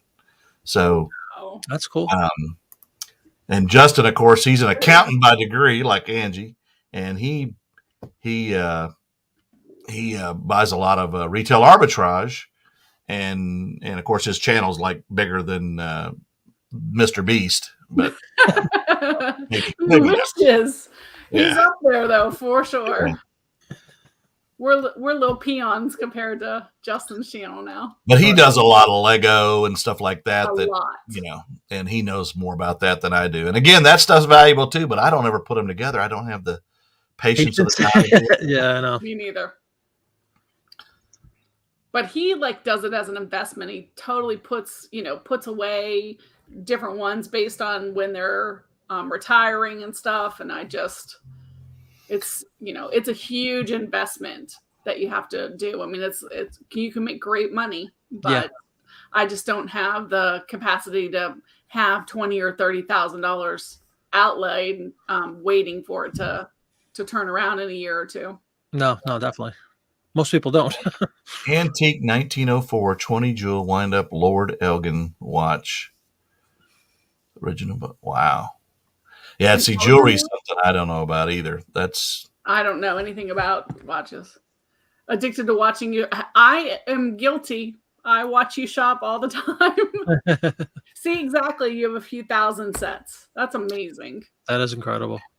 Yeah, I mean, he'll go in a store and spend $1,500 in one pop, and then. But that's the other thing is knowing they're retired. Like Funko Pops retire, Lego retire. Yeah, I bought a bunch of pantyhose, a whole box the other day. From I don't know when they're from because I don't wear them except at night, and and I paid $1. The lady goes, "Would you give me $1 for all of them?" And they're all new, sealed. I sold 3 pair last night, and again, they were like $6.50, $11, but I got a nickel on each one of them. So I'm like, okay, I'll buy pantyhose. I mean, JT might have pressed them on. Pantyhose, all collectibles. A lot of them are knee high, yeah. But I was like, do women even wear pantyhose anymore? Wow, I don't know. I don't. No. I guess if you're a businesswoman, you work in, most of them don't. I think it's people who are wanting to dress in like vintage and things. I mean, I know athletes used to wear them on their heads, but oh my god, Joe Namath wore them, right? Didn't Joe Namath? He did an ad. That's so I think I have. It ain't him, but I've got who was the Baltimore pitcher that wore them too? He modeled. Jim Palmer. I've got his poster in my garage in my desk pile. Tracy, oh my gosh. I can't wait to see that video with all the that's must pictures. I'll be back in Maui in June. I might have to make a video. Beautiful. When are you going? What day? June 7th. Oh, beginning of June. Nice. You there for a while? You stay there for like weeks? I like to go 9-10 days. We go almost every year. That's awesome. Yeah. And I've been to Honolulu. I haven't been to Maui though. I went to Oahu in the Navy, but I've been to the Big Island. But Maui's by far the favorite. I mean, it's just if you a lot less crowded, right, than Oahu. Like a lot. No, they get crowded because it's touristy. It is. Yeah, but we found a little resort condo on the northwest side that we don't stay in the hotels like the Sheraton and the Ritz. They're $800 to $1,000 a night. Oh my God! The one we stay at is $350 a night, 2-bedroom, sleeps about 6 to 7, 8. Oh, great! Right on the water. Super nice condo. Yeah, they are. And I'm going to actually do a video on it soon. That's not related, but it'll be on my channel. That's talking about the hidden gem of basically this place. It's if you ever go, it really isn't expensive to go airfare wise. From where I live, it's about $750 round trip per ticket. But what gets expensive, obviously, the food and the condos and the hotels and stuff. But there's a lot of stuff you can do cheap, and then there's some stuff that costs a lot of money to do. So, well, I remember when I went, they said everything is an import in Hawaii because they're in the middle of the ocean. That's why everything is so expensive. Everything comes by air or container. That's correct. Matter of fact, I just sold a T-shirt today, and I found it in a Goodwill. Paid $402 for it, and it's a 1992 single stitch I Survive Hurricane Ikini T-shirt. Wow! And the guy that bought it is on Kauai. Really nice. Paid me $35 for it. I was like, so right.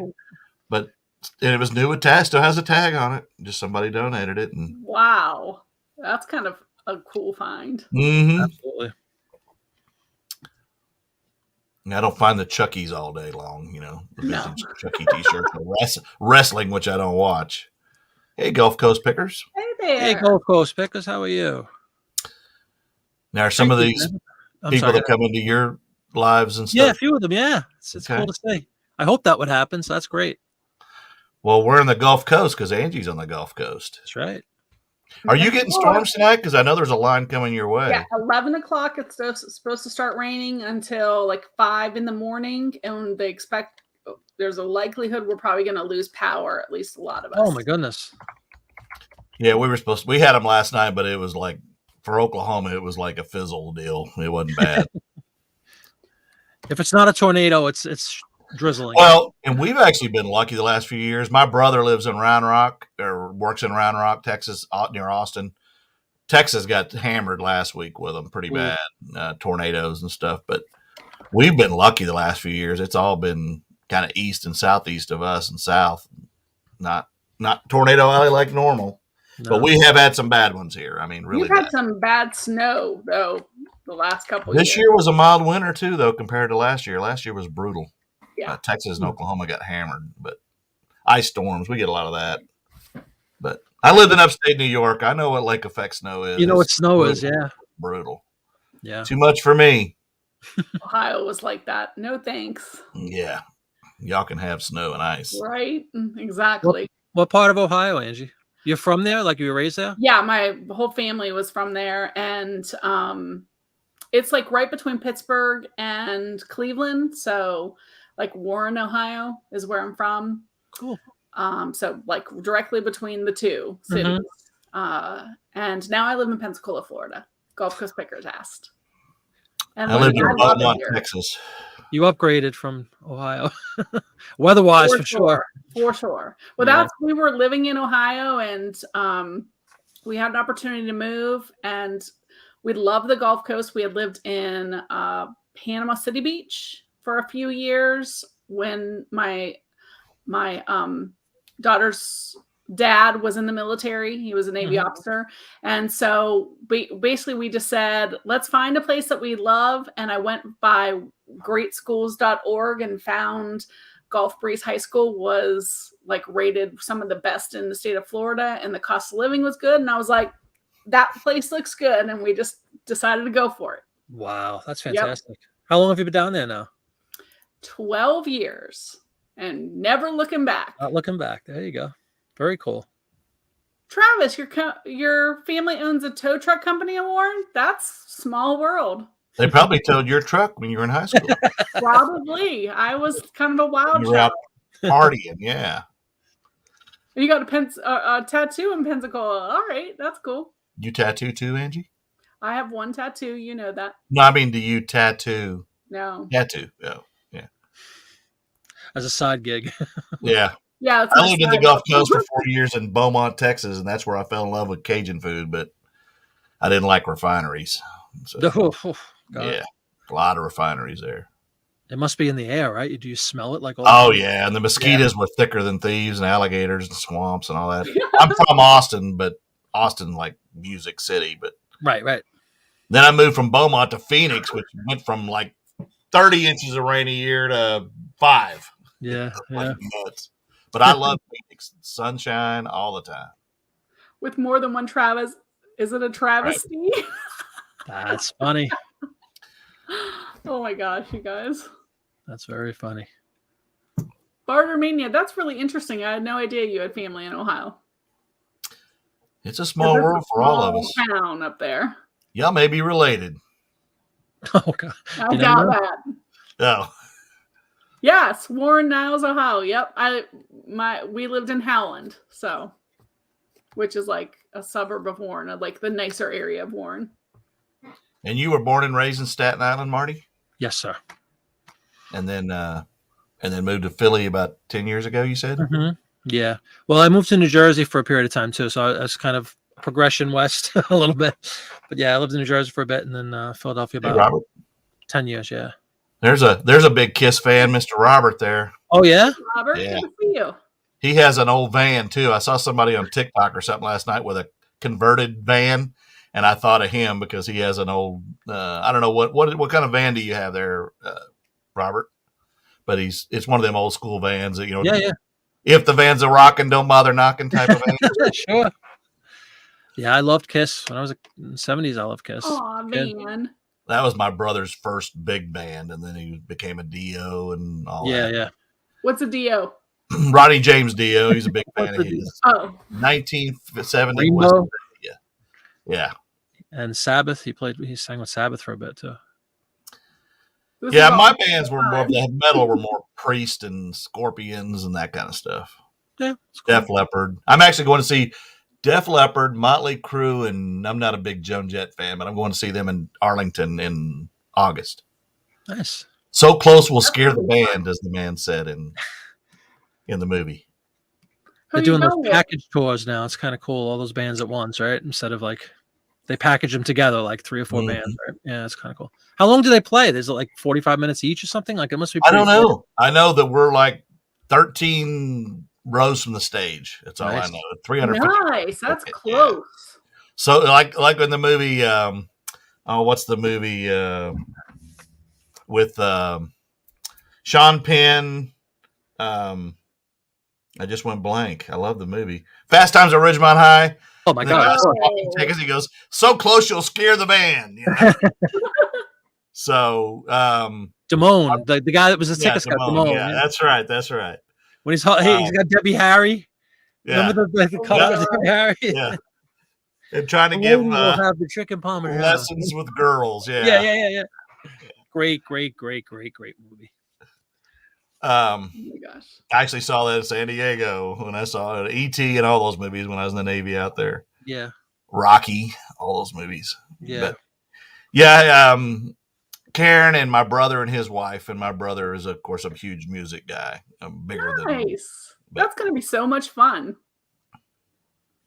And he still lives in the Austin area, and like I said, he'll never leave. Yeah. That's a beautiful town. My daughters are going to a concert in October in Las Vegas. It's going to be 30 bands, 3 stages, all one day. Holy cow. And it's all like, kind of like emo music. It's like a very emo, like, I think the headliner is My Chemical Romance. So, oh wow. It's literally from like 10 o'clock in the morning till 1 a.m. So we have those 3-day deals. Rocklahoma is a big one for us, and that's that's cool. Rocklahoma. That's very cool. Yeah. Yeah, it's like a festival, right? That's not a concert. That's an all-day festival. Yeah. Extravaganza. Yeah, Woodstock started. Everybody else is. By the time they now they got VIP. Guess what VIP means? It just means you don't have to use the porta potty. They have air-conditioned bathrooms that you can go in when you're VIP. And so for their 2 tickets, general admission with VIP bathrooms, $600 a ticket. Oh my! Are they going to camp out and stuff?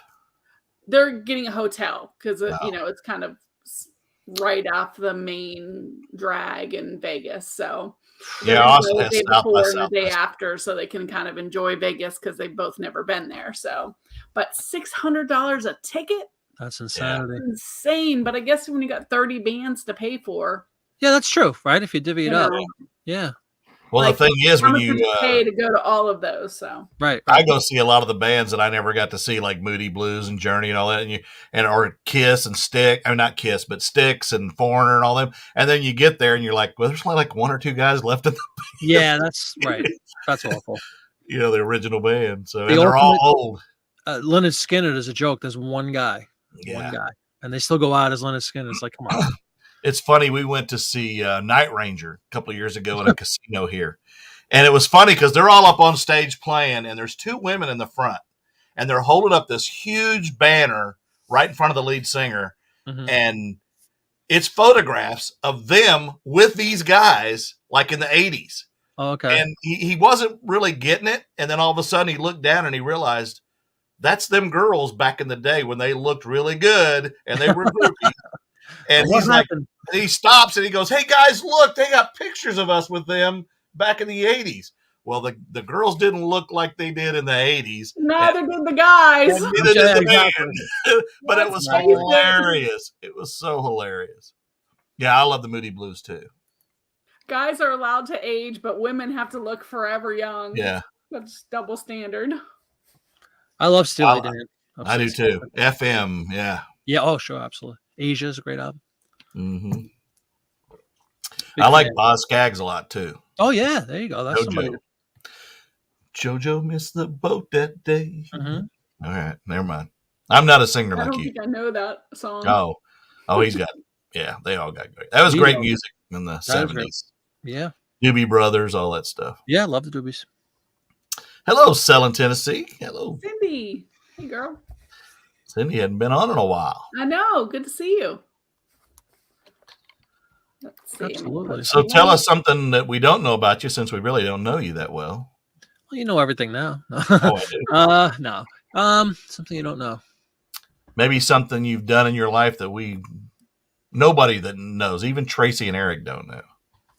Or Travis. Something I've done in my life. I'll give you something that's a Southern thing. I lived in Florida for a few years. I worked at Disney, no surprise, for only like a year or 2. Oh, wow. You know what I did? Very briefly? CSX Railroad. You know CSX Railroad? Mm-hmm. Oh, yeah. Commonly Southern. If you're a trucker, you know CSX. Well, I was what they called a conductor, which really means you go out. It was awful. I just moved to Florida. I mean, it was a nice opportunity, but the work, again, this is a great thing to have perspective on things that you've done in the past and make you realize how happy you are today doing this stuff. 95, just like Bobby was saying, swampland, the middle of Florida, Everglades area, 1 a.m, 127% humidity, and I'm walking with jeans and boots on and all this goofy gear. You had to walk the length of the train, which is like a mile on a freight train, no exaggeration, to because an air brake went out or something. And that's what I did. I studied to become I didn't study. I went to a course at the Northern University of Florida. The first job I tried to get in Florida, because at the time that was relatively good pay for Florida. They just didn't, coming from New York and the money that we made there and going to Florida was, Disney literally paid like $7 an hour. I was a 40-year-old man with kids trying to raise a family on $7. It's not going to happen. So the CSX thing seemed great until I actually went out and did it. And it was brutal. It was brutal. I'll never forget. There was a night I literally looked up into the sky and tears were flowing to my face. I'm like, what am I doing here? It just, you heard these sounds. Well, and of course they're all, most of the guys down there were, seasoned people that were on the railroad forever. Yeah. And there's a whole culture around railroad people. It just is. And here I am, this, fish out of water down there and everything. And they're like, uh-oh, what's that? What's that sound? I think that's a wild warthog. You better run, boy. You better run. I'm like, what? Was it every sound that I heard? I was flipping out. And you have no defense. I'm standing there with a flashlight. Like, what am I going to do if an alligator? So anyway, Oh my God. That's a wild story. I don't think I've told anyone, but I only did that for like 6 months. I went to the class. I was great in the class. Great. Then we went up to Atlanta for like 6 weeks for like on, real trains and all that stuff. All that was great. But then when you really were out there and you were on call, like your life wasn't your own. They would just call you and say, you got to pick up a train. My yard was in Orlando, and you have to be in Orlando. You're taking an orange juice Tropicana was like the big line. Tropicana train down to Miami. And you had like a 45-minute window. It was ridiculous. You signed all this paperwork. Phone rings. I don't care if it's 2 a.m. You got to get up and be at your yard in 45 minutes. It was very nerve-wracking. And when you're new, you get the lousiest shifts and the first one to call. When you have seniority, you don't have to get those 2 a.m. calls. That was a very long way around saying I love reselling. I love sitting here in front of a computer going through magazine ads. I really do. It's good work. One of the companies I worked for, overnight transportation, before UPS bought us, was owned by Union Pacific Railroad. Oh, okay. Yeah, sure. It had no business owning an LTL or less than truckload carrier. And in the 35 years I worked in all facets of it, and I drove in the beginning and ran line hauls from Austin to Abilene in the middle of nowhere 4 nights a week, and then progressed to get into management and ran terminals and places I probably should have never been. But I know what you mean. I mean, I've been to scenes of accidents where fatalities and were involved with trucks, and this it's a brutal, and worked all the shifts, mids, nights. But it's a good business because trucks and trains are always going to be needed. Absolutely. Without American stops, without trucks, American stops. So trucking will always be there. Although now they're trying to come up with trucks that are with no driver, and I'm still scared of that. Yeah, that sounds scary as heck. But there's a lot of people getting away from that because the people that did it, like you said, the old timers, they're retiring, and no one to replace them. Yeah, no, exactly. and people don't want to get into that field. It's very regulated now. You can't run 2 or 3 log books and cheat. You gotta follow electronic logs and things now. But no, I didn't hang out in lots. Our trucks actually moved. We didn't stay in one spot. So lot lizards are not something I'm familiar with. I mean, I know what they are. Believe me, I know what they are. But we didn't encounter that stuff. Yeah. So what did you do at Disney? I did 2 things. I worked in the Grand Floridian, which is one of the resorts, the hotels. In what's called back office operations, which sounds fancy, but you sit in the back of the guest check-in area and assign rooms. It was called room assigning. So Mr. Smith, Comer's family, do we have a room that fits this many people? Okay, go to room 712. Right. And then that was only for like 6 months. And then I worked in what's called the DRC, which is the Disney Reservation Center. And it's the people you call to book vacations. Right. So we'd be on the receiving end. Hi, how are you? And that was another frustrating job. I love Disney. My wife and I love it. And I loved that job, but the money was brutally bad.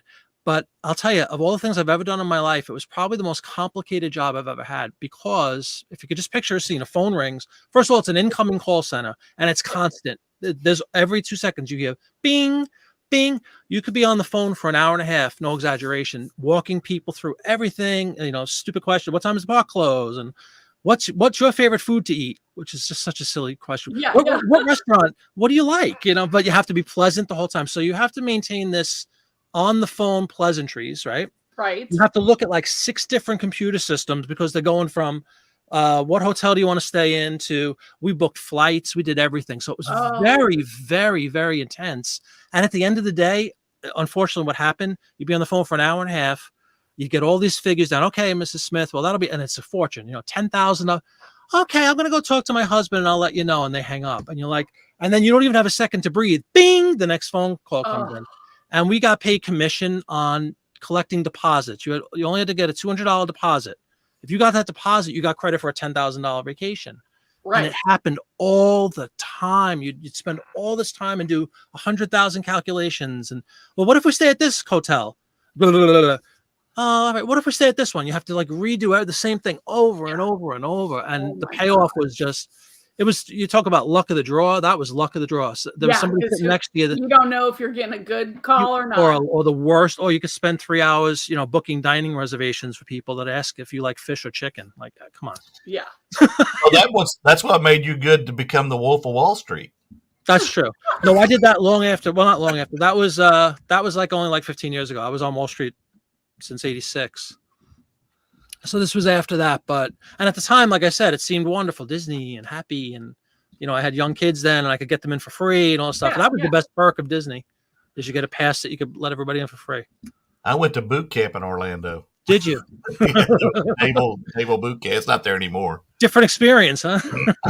I went to Orlando though in 1979, early 79, like February, and it only been what it came to be in like 71. I think when Disney World was created. Yeah. Robert's asking if you've been to Pensacola all your life, and I know you haven't. I have been in Pensacola or Gulf Breeze the last 12 years, and before that, my family's originally from Ohio, so I've lived there on and off, but I was a military family. I was married to a Navy officer, so we lived a lot of different places, but home is Ohio for me. But now, the only person who lives back home is my dad. Even my mom lives here in Florida now, so Florida's home for us now. Good night, Journey. Journey, bye. Have a great night. That's a shame. So you don't get to go back much, Angie, I guess, if it's just to see your dad, basically? He's come and visit me. It's a very, very small town. There's nothing there. Nothing. I mean, nothing. There's not even a restaurant, and it's very poor. It's a very, it's a town that it's, Cleveland, Pittsburgh. It used to be very steel and industry based, and it's all gone downhill. So, and even the people who were there when I was young, everyone has moved away. Yep. So there's just not a whole lot. It's very run down, and that's a shame. So I am going to Allentown. Yeah, I'm gonna go visit my dad this spring. But the last time he came, I think he's terrified to come back to us, because he came I haven't seen him for 2 years, two Christmases ago, and he broke his femur. The day before he was supposed to leave. Ooh. So then he was here for like 2 more weeks after that, and had surgery and all this stuff. So he's a little hesitant to come back. But couple bad experiences. Yeah, I'm gonna go up there, and while we're there, I'm just gonna go to Pittsburgh and go to the bins and just make a shopping trip of it for me as well, and then spend time with him as well. So cool. Pittsburgh is where we went to get that magazine haul I was telling you about. Oh, yeah. I like it. It's nice. We went to a wedding out there, too, about a couple of years ago. It's nice. It kind of has a little of that same, not run down, but past glory kind of town. Yeah, absolutely.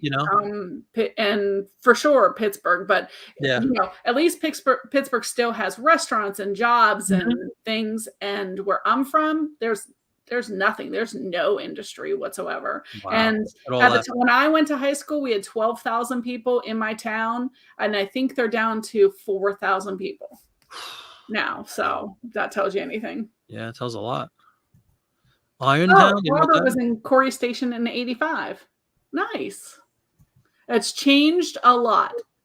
It has changed a lot, I'm sure, because it's changed just in the 12 years we've been here. It's kind of Pensacola is a really interesting town, and I always kind of thought it was a little bit run down until I drove, until I went to Mobile, and we just were in New Orleans this weekend. Oh, talk about a run down, beat down city. New Orleans is just terrible. It is. Well, they just had a tornado hit the 9th Ward too there. Oh, really? Yeah. No, it's just everywhere you look, it's poverty and broken down everything, and it is. And the homeless, it was awful. In the middle of the day, underneath their, I-10 is just hundreds of tents, even during the day, they don't make them take them down and stuff. It was terrible. That's depressing. Very depressing. Yeah. Yeah, I played there a couple of times. It was never really the greatest place to play. Yeah. You would think New Orleans and party and all. No, that's a derelict. What's your favorite place to play, Marty? What's my favorite place to play? What you had the most fun? Our biggest crowd, or do you guys know where the Hollywood Bowl is in Hollywood? We didn't play the Hollywood Bowl, but we played very near it at a school, and that was probably the biggest crowd we played for. Nice. The Beatles played at the Hollywood Bowl, so it was a thrill to see it. That was probably the most fun gig I've done. we probably had like 15,000 people, which is a nice crowd for a cover band. Yeah, it was nice. I wish we could have played in the Hollywood Bowl. That would have kicking it up a notch. But, and like you said, Red Rocks, my God, that's a beautiful place. We played near it, but we didn't play in Red Rocks. I would love to, though. Those are grails, as they say in our industry. Those are my gig grails. Hollywood Bowl. Awesome. I got to play. You know, it was a cool show we did. If you guys know Radio City Music Hall, you know, where Manhattan, and you know where 30 Rock is, and all that stuff you've seen on TV. Yeah. We opened for Art Garfunkel. You know, Simon and Garfunkel. Really?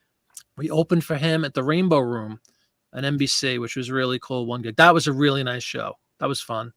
That just sounds fun. It was fun. And we played for what's the girl from Alien, the actress from Alien, Sigourney Weaver. We played. She had a party in her penthouse in Manhattan, and we got to play her party, like a private party. That was really cool. Really? Yeah, that was really cool. Those are some fun shows. Oh, that's since you asked, I'm like, oh, that was good. That was good. Yeah, that was a lot of fun. Dang. You're a big Monty Python fan, aren't you? I love Monty Python. Yes. He said he thinks of him when yeah, they have a very famous. There's a film of that, probably on YouTube. Isn't YouTube an amazing thing? Stuff that like you could never find. You just type a few words, bam, out there. Yeah. Free concert, whole thing, unbelievable. It's awesome. Yep. Yeah, those are just a couple that come to memory. But I genuinely, it sounds like a put on, but I enjoy all the shows we do. I really do. I love being up there. Love it. Well, when when that is your passion, of course. Yeah. I mean, just being on stage and entertaining people is just the amazing. Money is so secondary. Like it really is. Of course you want to get paid, but I don't care. I just want to play. It's such a thrill. Is the band the people that you're with, have you all been together all that time? No, we've had like interchangeable parts. Like the group I'm in, like any other band. Yeah, pretty much. Especially when you have, this is a very specific genre, obviously, but like we have like 2 or 3 McCartneys that we play with, but we have a standard guy. Benny Hill. Yeah. The last 3 or so years, we've had kind of a steady band. Nice. And there's always things when you play that. If you're doing 100 dates a year, there's illness. There's somebody's down for a period of time for whatever reason. There's a vacation. Somebody wants to take a vacation. So we have a couple of substitutes that we could pull in. Thank goodness, all over the country too, which is nice. Neat. So if we're out there, we're like, oh, who's our Texas guy? Get him on the horn, and we're just shows up in place. That's awesome. And Bobby comes out. If you ever play close to here, I want to go. So. Oh, definitely, man. I would love. If you know any venues, let me know in Oklahoma. I've never played in Oklahoma. That's a state I haven't been to. A lot of people, the Hard Rock Cafe's got a big venue. All the casinos have big auditorium type stuff here. Casinos are awesome. Casinos are huge. Do you have like the Indian reservation stuff? Mm-hmm. Yeah, the casinos? Yeah. We have more casinos, I think, in Oklahoma than probably any other state except Nevada. And see, you said that, and I never even knew that. I would never. They're everywhere. They're everywhere. I've seen a lot of people. I'm a huge old country fan too. I saw Charlie Pride twice right before he died, and puts on a great show. But Diamond Ballroom, Kane's Ballroom in Tulsa, as they said, there's a lot of venues here that would be. We have a thing where a theater here in Oklahoma City where they play a lot of the like Celtic Women and stuff. We saw Celtic Women at Oral Roberts University, and Journey, I saw him at with the new lead singer from Philippines. Yeah. And it's funny because when I was in the Philippines, the music there they could emulate any band and you could not tell the difference except for the singing. Really? They could play the music to the letter. I mean, it was just amazing. Really? Oh yeah, it was crazy how they could copy anything like that. But yeah, there's a lot of great music that goes around, and of course during the pandemic it's been kind of put on hold in a lot of cases. Right. But I'm ready, like you said, for it to get back to normal and everybody go back and have a blast and enjoy the music, because music to me is the key to your soul. I mean, when I hear an old Barry White or Al Green song, I love old R&B. It just hits me. It's that kind of stuff. So I agree totally. Hey, Karen. You like Leon Russell? You see her 12 minutes later. There's a lot of people. I mean, Woody Guthrie, of course, like I said, country. There's a lot of country artists from here, but there's a lot of music that is from this area. Now, again, I grew up in Central Texas, and of course, Willie, when I was a kid, Willie had a pool hall down on that jukebox in that pool hall was nothing but Willie. And I didn't know a lot of Willie music, and I wasn't a huge fan, but my favorite song by Willie Nelson is I Gotta Get Drunk. You know, Really? I gotta get drunk, and I sure do dread it because I know just what I'm gonna do. I'm gonna spend my money calling everybody honey and wind up singing the blues. There you go. That's everything in a nutshell. Look at that. One line, Yeah. 2 lines. That's But every a song lot of it's just hearing their. I'm a huge George Strait fan and all that kind of stuff. But I mainly listen to the older stuff. That's just my music. Cool. There's nothing wrong with that. So Otis Redding. How about Otis Redding rooting for the Rockets? sitting on the dock of the bay and Oh, that's Sam Cooke, all that stuff. There's a lot of great music. Sinatra. I'm a big Sinatra fan. Me too. I love Sinatra. Yeah. I sell a lot of his records. He's a great seller. Original LPs of Sinatra sell really well. And 78s.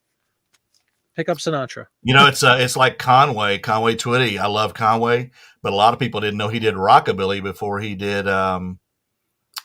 country. And if you had it, there's a song, Blue Boy, Lonely Blue Boy, and look it up on YouTube because you'd think it's Elvis singing it. Really? And he did a lot of rockabilly before he did country. Well, that's Conway cool. Twitty. Isn't he like tight fitting jeans? Isn't that Yep. his song? Yep. Lying here with Linda on my mind, and hello, darling, all that stuff. Yep. Oh yeah. Yeah, he was huge. Conway Twitty was very big. Yeah. Conway. Somebody's like, heck yeah, Conway. Yeah. Robert. Yep. We're hitting nerves out there with these people. They're like, yeah.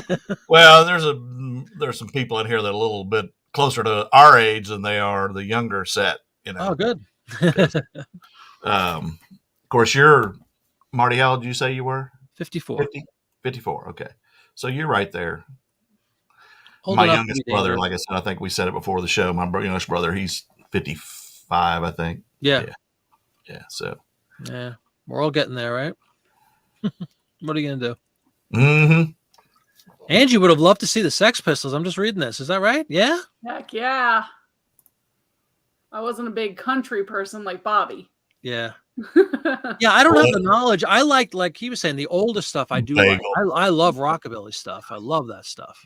Yeah. I'm not a big fan of no offense. You mean like the Stray Cats? Yeah. Oh, sure. Yeah, that was like a resurgence. Yeah. Stray Cat Strut. But yeah, that stuff is great. Merle Haggard, I like actually. I think he's pretty cool. Yep. I like those You're guys. talking Bobby's language now. I'm a bigger Charlie Pride, Conway, George Strait than I am even Merle or George Jones or any of them, although they were great. And Patsy Cline was the queen, in my opinion, even above Loretta Lynn. She had the voice from, it was amazing. Angelic. Yep, absolutely. That's why I like a lot of, oh God, why am I going blank on her? Alison Krauss. I love Alison Krauss. Yeah. And I love bluegrass too. So Union Station and all that, but there's so much good music and there is. And a lot of people like Johnny, and I'm not a huge Johnny fan, but Really? a lot of people love Johnny. I love Johnny Cash. I respect him, but I mean, from a purely musical and vocal point of view, he's not a great singer at all. Like he's just kind of almost like a rapper, like an early, right? Yeah. He kind of raps his songs in a way, I have a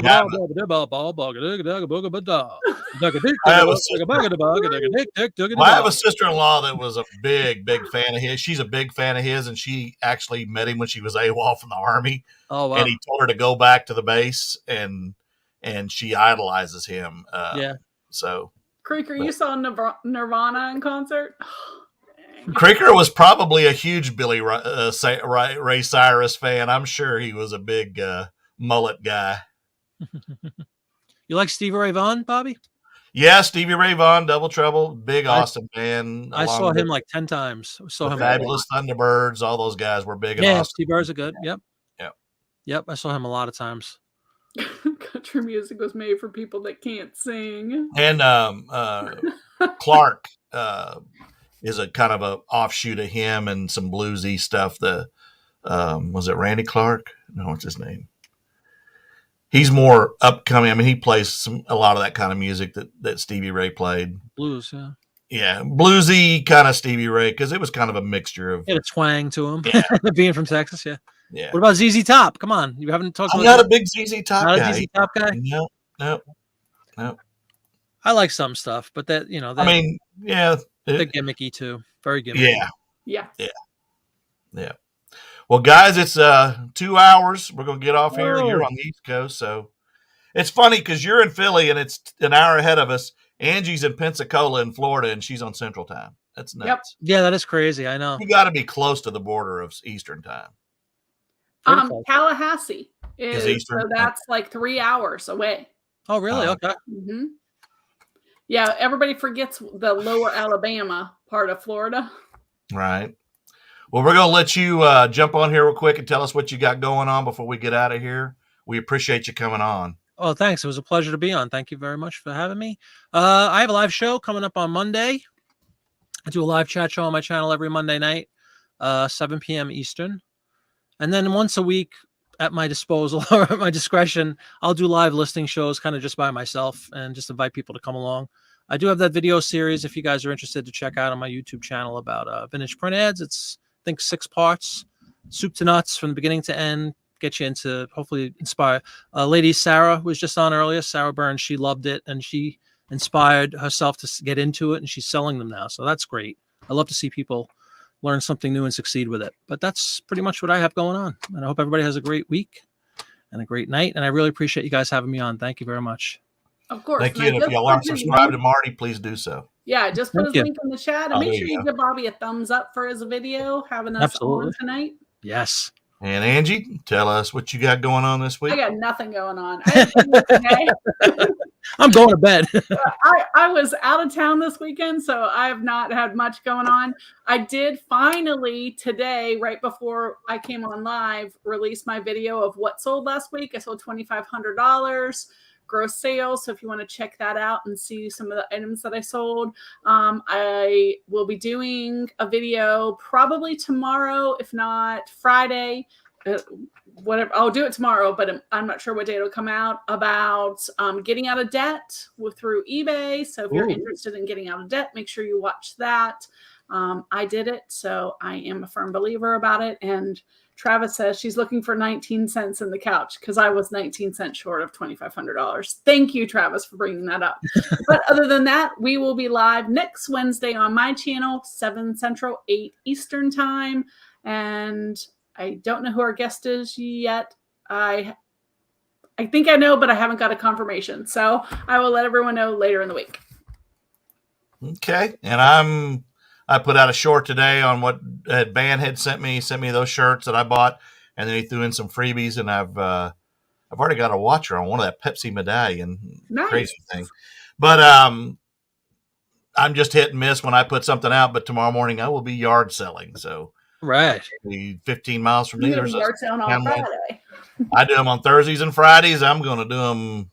And then Saturday is my birthday. I will be 63 years old. And happy birthday. Sunday, all my family will be here to have a cookout and party with me and bring me stuff I don't need. Nice.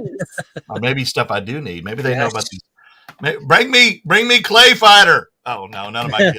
Oh, my gosh. It's so bad. I would die, but I that's not happening. I don't need them to do that. They need to take care of themselves. But other than that, just hit and miss when I throw something up. I'm trying to do more shorts, and I'm still contemplating doing a music channel, a music reaction channel. Yeah, go from there. But appreciate everybody from coming on, and as always, and Marty, I really enjoyed it. I love talking music. I can talk music all day. Yeah, me too. Thanks so much. Bye, guys. Have a great night. Bye. Good night, everybody. Thank you, Marie.